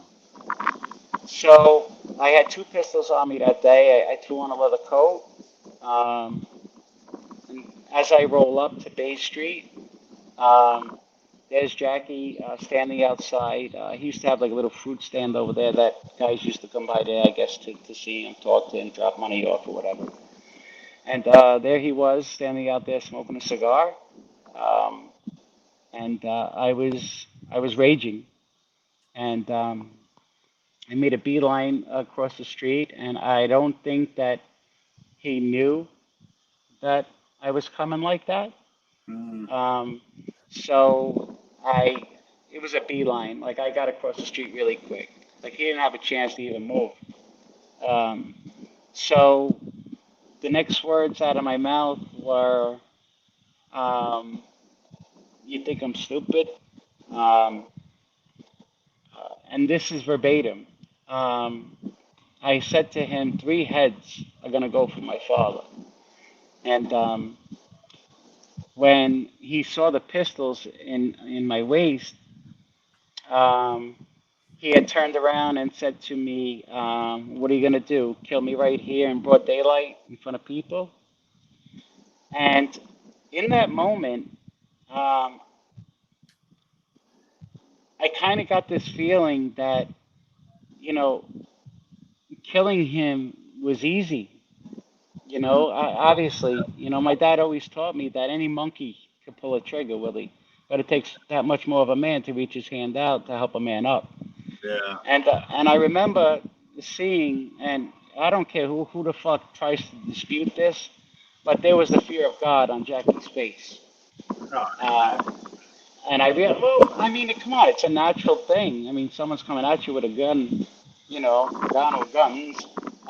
Yeah, if you're standing there naked, of course you're gonna feel a little But, bit but, but intimidated. Bill, but Bill, real quick, Hmm. but some of the research that I've done and stories that I heard, didn't after your father passed, they came to the house, Jackie and somebody else, and basically like indirectly threatened your mom and were like, "Hey, we had nothing to do with this. Oh, by the way, don't go to the cops." Like, or something to that effect, a veiled threat of some sort. Well, it didn't start out as veiled threats. Listen, in that light, when someone doesn't show up, or someone goes to jail for life, or whatever, you know, they're going to ask for the records. You know, they're going to ask for 'em. I mean, Yeah. it belongs to the family, basically. You know, Yeah. so um, in the beginning, it wasn't like that. It wasn't like, you know, Jackie came like people think and he was threatening people right away. No, it wasn't like that. It was my mom and my sisters that, well, actually, it was my mom, and then my mom would gaslight my sisters um, Hmm. into thinking my mom was a sharp woman. You know, she knew the life, you Yeah. know. So it was my mother that one day turned around and had just said to Jackie, like flat out in the open, in front of my sisters, in front of me, uh, what do you think? I'm stupid, Jack? What do you think? I don't know that you got my husband's position now. And that's when things started to turn. Mm. And that's when you started to hear the stories about the knocking on the floor and the walls and blah, blah, blah, and all that stuff. Yeah, it did happen. But what people don't understand is that when this started, I already had Jackie in my sights. So everything that he was saying, you know, it was already recorded, if you will, you Yeah. know. Um, and I remember telling my mom, you know, like afterwards, like, Mom, like, don't do that. Like, you're going to get me hurt. When you say stuff like that, Yeah. nothing's going to happen to you. Now, they Correct. might take a shot at me, you know. And I was trying to just get her to calm down a little bit because I kept trying to say to her, listen, I am not letting Daddy's death go, you know, Yeah. um, you know, by the wayside, if you will. Yeah. I'm like, don't worry, I am taking care of it. But And my mother's frame of thinking is that, oh Jesus, my son is going to go out and start killing people, and that kind of scared her in a sense, you yeah. know. But, Well, one thing I never understood about your story, and I do remember this when I was younger too, is when you were the wire and recorded conversations, these people were your father, right? Why do they trust you with so much information? Like, were they giving you, like, did they look like, hey, I'm going to act like I can trust you or give you to tell you shit? Or were you that good at finessing information? How did you get such valuable information to jam them up? well, I was close to Jackie. I Yeah. mean, I know Jackie since I'm a little kid. I mean, sitting on Yeah. his lap. That's how young. And then, you know, when my dad was in jail, I was meeting with Jackie a few times a week. Um, you know, and Jackie would say things to me like, you know, your old man's holding you back. You know, Yeah. you need to get your strike. And I remember saying to Jackie, and I would love to hear if they would try to dispute it, his family. Yeah. Where I turned around one day and I said to him, I was like, I don't need that, Jack. And this is prior to my dad getting killed. We were at Yeah. a wake. And Jackie looked at me and he said to me, he's like, what do you mean, Buff? He used to call me Buff. What do you mean, Buff? We all need this in this life, you know? Um, I'm like, I don't need it. I'm like, my old man's got it. I'm like, right now, I said, I'm free to roam and do what I need and what I want. Yeah. You know, people take the meetings, you know. I was never turned away, guys, from a meeting from anybody in any other family, captains, underbosses, never, you know. I was kind of an old soul in that life, you know, and I was schooled well. I really was. I was schooled well. Which brings me to my next thought. And we'll be wrapping up soon if Jason has anything. And we're going to plug the 11th Avenue podcast. And we're going to quickly talk about some cigars. But it, what would you have done if you were made? Because you seem like a guy who's loyal. You seem like a guy so if you were, I killed your could father. stop you right there. I could stop Yeah, you right there. please. Jackie's dead. Yeah, got it. Jackie's dead. Got it. Jackie's dead. Alley Boy. Again, this is my frame of thinking 20 years ago, Yeah, guys, yeah, not now. Okay. yeah, Jackie's dead. Allie, if I can get to him, he's dead too. But, but, where am I going from there? yeah, Where am I going from there? You just killed, and I'm the boss, and let's just say I was able to get to Allie, and you yeah. kill a boss. Where the fuck are you going from there? And what? Yeah, You know what I mean? So, if I'm straightened out, I get pinched for whatever reason, I go do my fucking time. yeah, Period. You know, I know it's neither here nor there at this point. yeah. Um, but I was not afraid of jail. I knew how to handle myself. I knew how to fight. I wasn't afraid of fighting. What the fuck was going to happen to me in jail? What? I was going to get a better education. You know, Right. I would have learned how to become a better criminal. That's Yeah, all. good point. Jason, what do you have for? When you were when everything was rolling good, you and your father, Yeah. and you had the illegal rackets going on, but you also had the legal rackets going on. Where Hmm. did you see yourself spending most of your time? And was there ever a moment? I know you said no, but was there ever a moment where you were like, "Hey, pops, let's look what we got going over here. We're making a couple 100,000 legit. Do we really need this kind of headache over here, or was it all in or nothing? All in. All in or nothing." All in. Yeah. Yeah. What you try to do in that life, and this is something that was, you know what? This is something where, you'll hear people talk negatively sometimes about Paul Castellano. Okay. Now, Paul, if he needed someone dead, he could snap his fingers. But he was a businessman.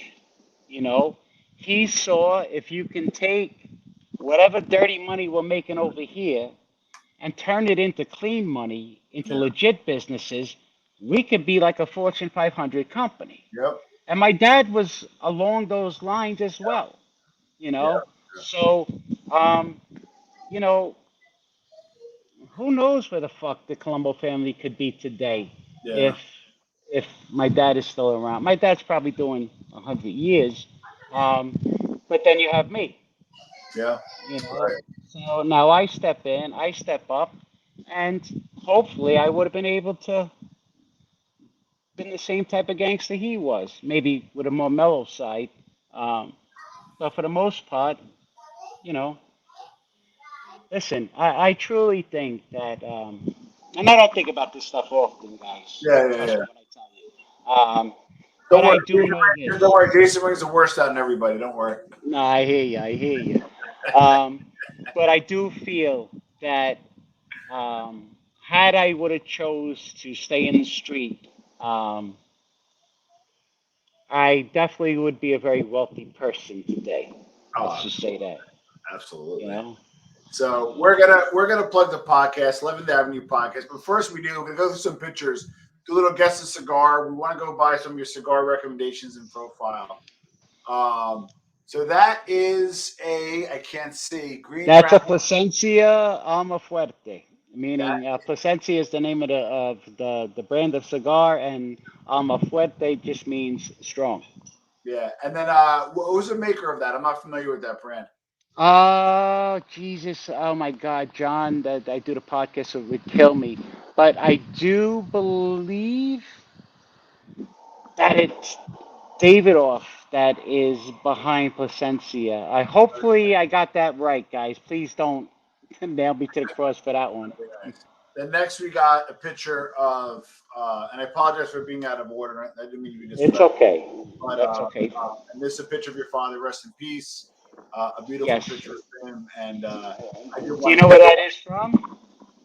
That where. that picture was just sent to me. I mean, I have it obviously, but it was sent to me about 2 weeks ago. A friend of mine was in Vegas at the Mob Museum, Oh and wow. this is what they have up on the wall Oh wow. in regards to my dad over there. So, Well, it's an odd form of recognition, but nevertheless, you know what, Bill, it's recognition, and you know what, guys?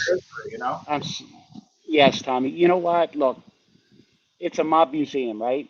yeah, And you would think that for the most part, uh, it would be like a mug shot, Yeah. or you know what I mean? Yeah. So to see that in the mob museum, Yeah. let's just say I am proud, Yeah. if that is a word, a good word to use. Yeah.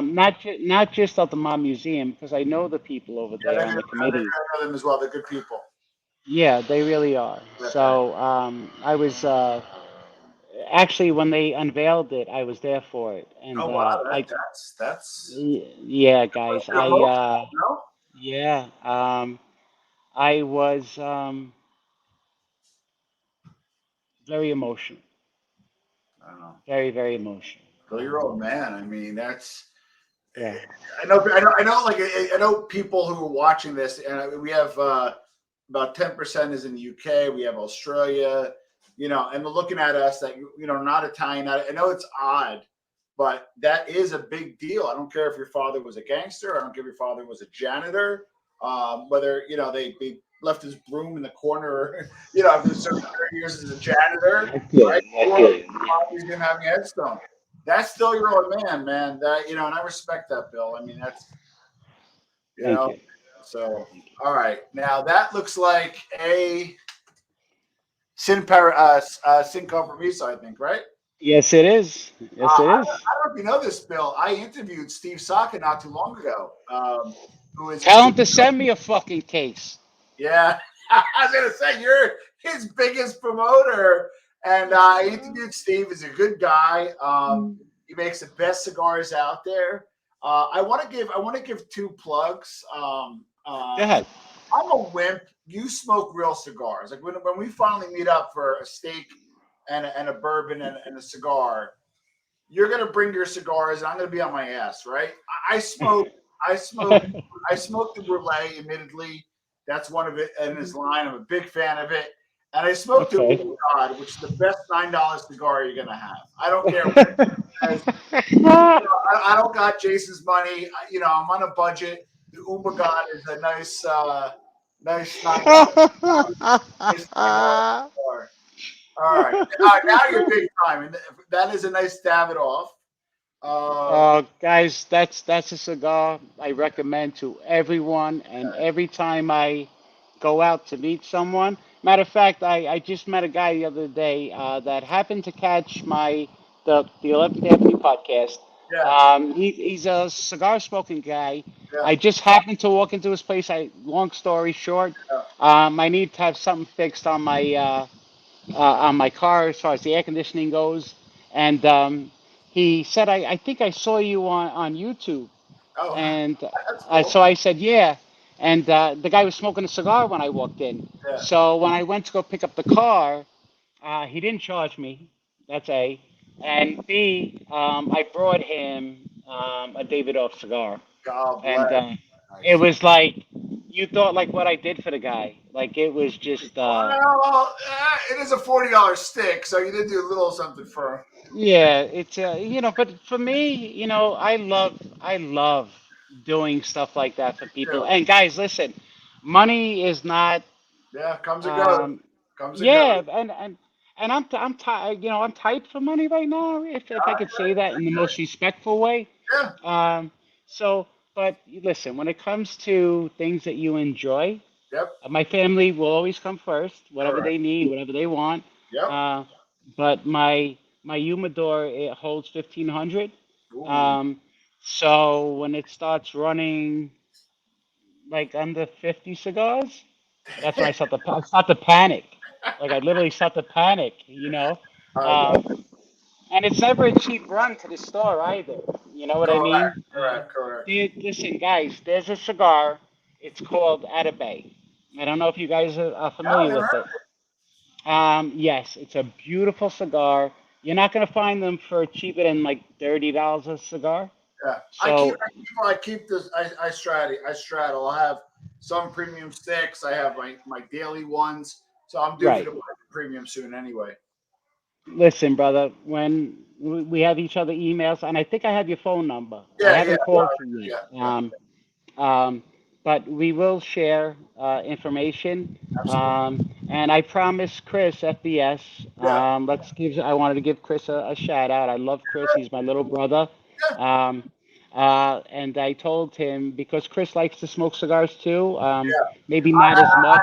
A little known fact, and even he will admit this. I gave him his first cigar recommendation. Oh, I'm gonna have to bring that up to him. Yeah, break his balls a little bit. He got his first recommendation from me, and I believe, if I understand, he has a pretty good palate where he smokes the Sin Compromiso. I've seen that on his That's show, his favorite. That's and his favorite. I don't Yeah. know what he's smoking these days, but nevertheless, yeah, he got his first recommendation from me. Yeah. So guys that I become close with, I like to. I would love to For swap. him, I promised that I would put like a 5 pack together for him, Beautiful. of beautiful cigars. And not that I want him to go out and start spending all sorts of cash on cigars, but I would like him to enjoy something that I enjoy, and I Absolutely. like to share that with the people Well, that we're the same way. He's a little more creature of habit, which I usually am, but I'm trying to open up a little bit. I do have a cool Davidoff story. A good friend of mine is a dentist, and Mm, I'll tell you offline. He has the same name as a mobster that met his end. I'll tell you, it's an interesting story. And okay. he's also a dentist in Philly. To most of the administration, they all paid cash and did pretty well. But he moved to New York. Very successful Nice. guy. He's about 5 dentists. He doesn't need anything.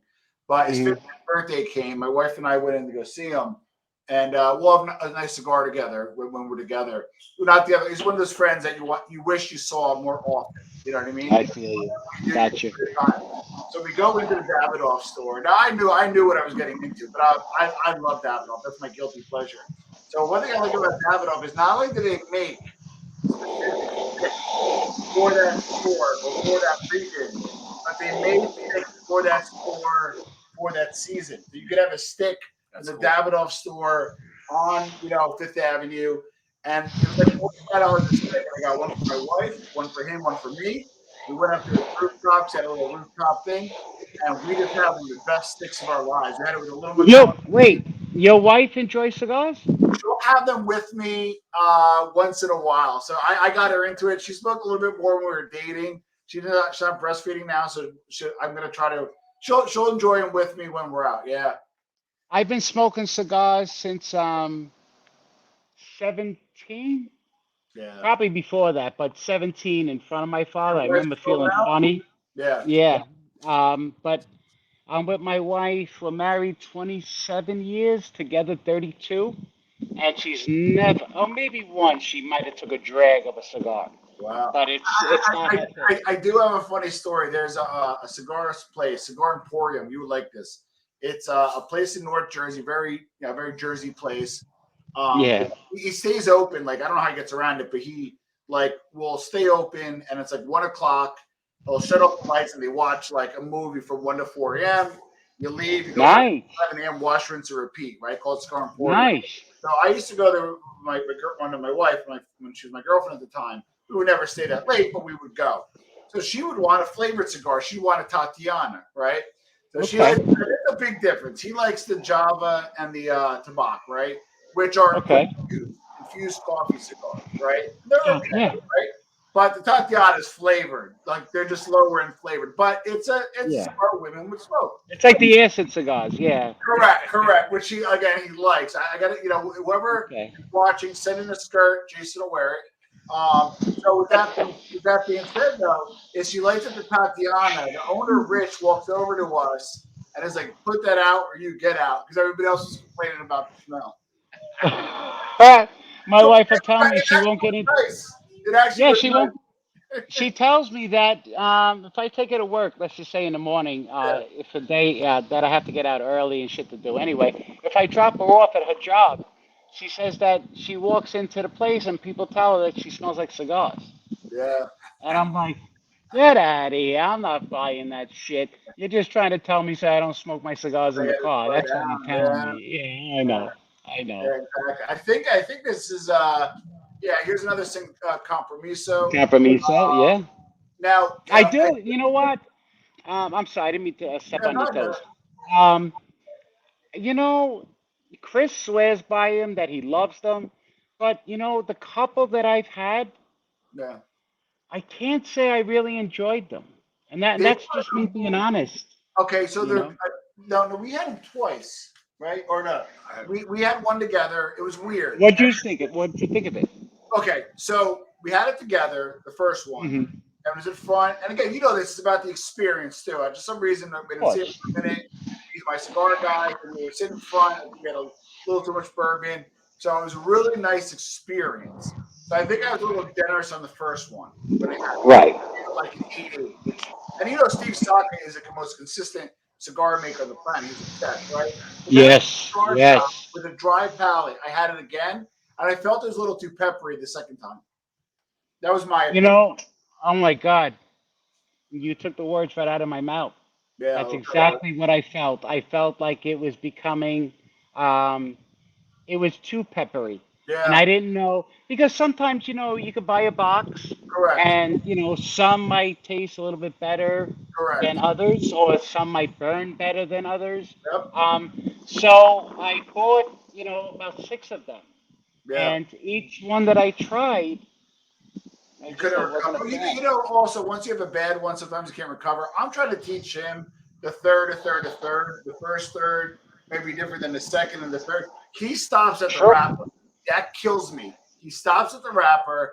I stop till my fingers burn because I'm finding out that the Me last too. third is where the magic happens. I And disagree. you know what? It's too This much. is something that we talk about on our podcast. Actually, it was just the first cigar part that we spoke about. Thank you, guys. Um, I have a gentleman by the name of John. Okay. He goes by at Cigar Tycoon, I believe. Okay. The Cigar Tycoon. Anyway, this guy is an aficionado of cigars, sommelier when it comes to bourbons and Ah, wines and stuff. So before we start the show, I let him pick the cigar for me, yeah. um, and he'll clip it for me. He'll light it for me, and it's not a gangster thing. It's No, because no, he's a true sommelier. Absolutely, that's what they yes, do. yes, and we're trying to um, teach some people because I've gotten so many DMs, guys, on Instagram from women, and in a respectful way, Yeah, saying that they want to get into cigar smoking, but they don't yeah, know how to clip, they don't know how to light. What's good to start? So I'm gonna delve into that more and more on the podcast. absolutely. Yeah, We've actually done a poll, which I don't know if I'm a fan of the polls just yet, but one of the questions were, I believe it was A, B, C, and D. yeah, Um, what do you guys want to see more of? And I believe the A was like mob stories, yeah, yeah, you yeah, yeah. know, then it was sports, and then cigars, and then Correct, the correct. rest I think seeped into like cryptology Yeah, and things like that, yeah, entertainment. But yeah. 70% of the people want mob stories. And Correct. guys, for me, Yeah, you know, I don't I don't like talking mob stuff all the time because correct. you know a lot of young people watch the show, Yeah, and we're new, but a lot of young people follow me on Instagram. And for instance, like a lot of my little guy who's 14, yeah, he's big. He's bigger than me, but he's 14, plays football. But all his friends follow me, and they know about my past. They've seen the families and mafia stuff. yeah, So I never, ever, ever, for the rest of my life, want a young person, yeah, girl, boy, to ever think that that way of life is okay. yeah. You know, it destroys families from the Yep, inside out. And yep, I can't stress that enough, and I will as we go deeper into the show. yeah. The other thing that I try to do, guys, and Tommy, maybe we could talk about more of this off air, Absolutely. um, is that I don't want to take shots at people. Yeah. Okay. I do make it a point to explain that when I speak of certain stories, I am rewinding the clock back to 1990, 1991, and then, yeah. So I want people to understand that the optics in which I'm explaining things to you, it's how it was and Right. how I was thinking then, Correct. um, not how I am today and what I think today, you know. So I never want to throw anybody under the bus, Yeah. um, especially if there are guys that are not in jail or they're not dead or if they're affiliated still or not, doesn't make a difference to me. I don't want to take shots at people, you know. That's why that whole other crap that we touched upon briefly earlier, Yeah. I try not to get in the middle of it at all. Yeah, but Um, you've been on the periphery for a while, I saw, and I could say pretty confidently that although you develop relationship with certain creators, which is your business, I don't think you've gotten into the fray. You know what I mean? Like, for example, I'm friends with, let's say, Creator One, and they hate Creator Two, but I'm also friends with Creator Two. One thing I learned, and not that I could give, it's like speaking to the lion. What advice could I give Bill Cutolo? But in terms of the media stuff, which I've been doing for a minute, is I'm just mhm. getting to the point where I'm calling balls and strikes as I see them. See him. And I Got you. found that when I call balls and strikes as I see them, don't get me wrong, will there be some type of little bit out of range? Sure. But for the most Sure. part, 87% correct, right? We're So gonna miss a pitch. We're gonna miss a pitch here and there. Yeah. correct. So that kind of I bode well with that mentality, and it hasn't steered me wrong. Did I maybe lose a little friend here and there? Sure, but like I'll give you an example. I learned that it's a big audience out there. I did the Esquire interview. Mm. She Hmm. speaks Spanish, right? Oh wait, hold that Yeah. thought. Do you know that I got a strike from Instagram for that? Oh, I because didn't you even tell shared it, you. right? Yeah, Yeah, I did like too. And I'm like, wait a second, it's my content. bro, I got in touch with the guys at the burn down. I'm like, what the fuck did you just do to me? And Yeah, like, what are you talking about? I'm like, I got a strike on Instagram. I I gotta was tell you so, something. I I was gotta insulted. I got to tell you something, which is really interesting. So I was dealing a little bit with her people, and then I was dealing directly with her, right? And I've also and I'll send you the interview. It's going to be live soon with Totorina's son, Salvatore Arena, and I Oh boy. yeah, Oh it's boy. a whole different ball game. And I got to be honest with you, they don't live normal lives, and I'll be transparent. They required some fees. We negotiated. They accepted. There was a lot of negotiation. We worked it out. Wait, is my check in the mail? Jason's gonna cover your fee with a 5-pack of cigars. So stay tuned. Stay tuned for that. And Wow, it's you. All right, brother, it's you. Okay. exactly, maybe Ultimax, Tatiana's, and Java's. No, so like you'd be surprised. So when I went to go wire her money, it got like flagged. And I'm like, here's a contract. Here's this. Here's that.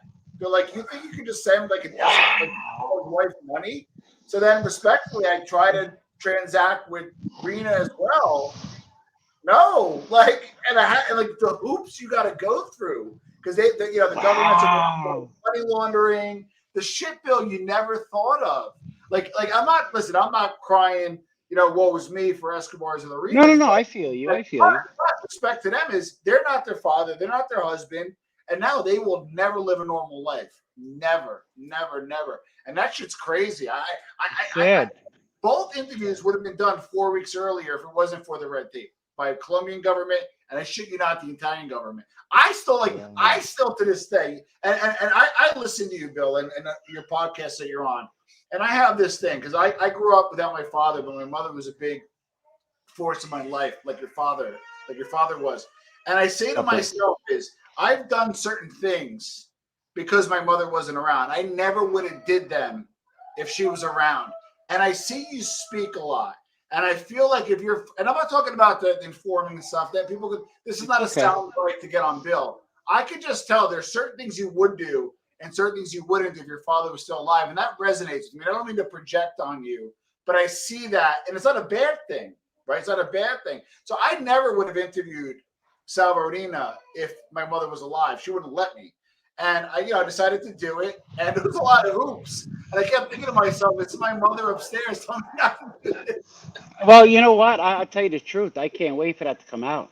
I'll give you the unlisted version tonight so you can watch it. It's a good one. That's gonna be fire. Oh Yeah. boy, that's So gonna be fire, bro. now he's in a unique spot because he did 8.5 years. His Wait, he was on a lamb for like what, 30 years?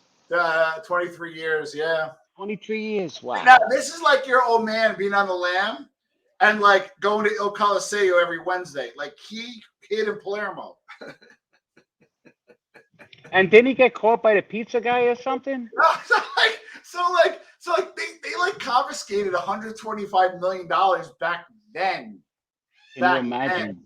And the way he got caught was there was a lower level informant who got jammed up, and they said, "Hey, this wealthy business guy was Rita's driver."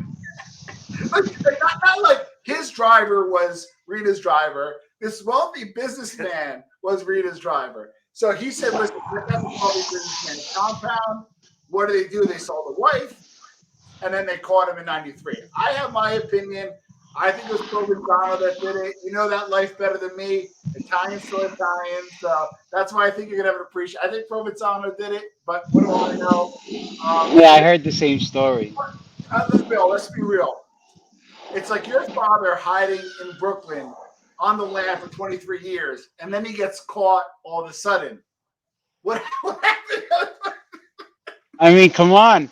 It's process of elimination at that point. You know what I mean? So he got caught, and he wrote a book called Rena Family Life. Now he's not an informant, respectfully. He's not, and there was a lot of negotiations and parameters that went into the first interview, and it really was about the setup interview. Kind of even like today, because we'd love to have you back on and go deeper, but on the other side, not just mom stuff, but a setup interview. And we talked about who his father was and the dynamics of their life. And then we'll do another one when the book's launched. But when he launched in Italy, there was a lot of pushback, as you could imagine. Like, this fight, you're going to see this in your numbers. I get like 1% of my audience is Italian. I do better in Australia. I do better in Canada. I do better in the UK. I do better in Norway, where Ultra, the NBA and Button Man, did well in South America. Wait, Yeah. wait. I'm sorry. The NBA and the Button Man. Did you do that with JC? With Panisi. Oh, with John Panisi. Yeah, we had a good one. We did about 100 episodes. That kind of respectfully launched me a little higher, obviously, a lot higher. It kind of was a good introduction for him. We had a good run. We went our separate ways, and he's doing well. I'm doing well. But none of it, even the NBA Button Man, none of it in Italy.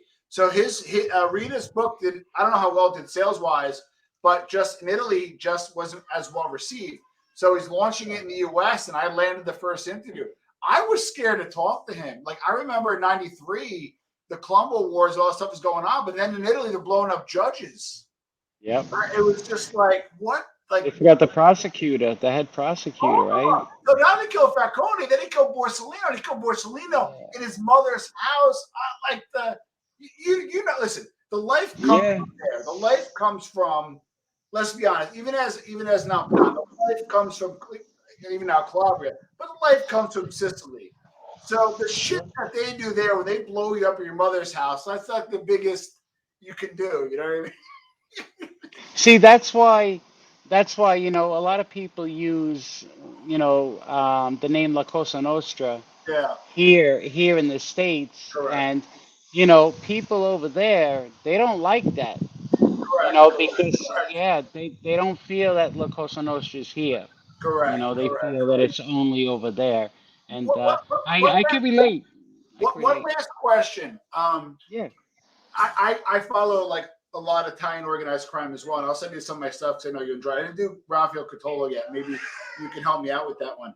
Okay. But the Colombos seem to be less connected with the motherland than the other 5 families. That's just my experience and my research. Would you agree with that, or were there a few zips Yes. flying around? No, there were a few, but Okay. you're right. You're 1,000% right. Yeah. Without a doubt. Yeah. Obviously the Gambinos The aminos, absolutely, Yeah. and the bananas, obviously. So, well, listen, Bill, this was we had high expectations. My chills got chills. You know, so we're gonna put this up. We're gonna have we're gonna chop up a lot of segments. So stay tuned for that. We do these 4-minute segments. We probably have about 3,000 of them for the length of this interview. But Good. it's Let me know when you're gonna drop it. This way, I could start, putting it up on my Instagram page. absolutely. And listen, and if you watch this far, you're either family, really into this shit, or a stalker. So God bless you. Thank you, brother. Pleasure meeting you, Bill. Thank you. Absolutely. Thank you so much, buddy. Be well. Guys, I had a great time. Listen, God bless, and just, keep jumping around. Listen, like I said, I love Chris, and I love to keep the family close. Okay. Absolutely, brother. And check out the Living Damn New podcast. We'll put a link below. Be well. Ciao. Thank you, brother.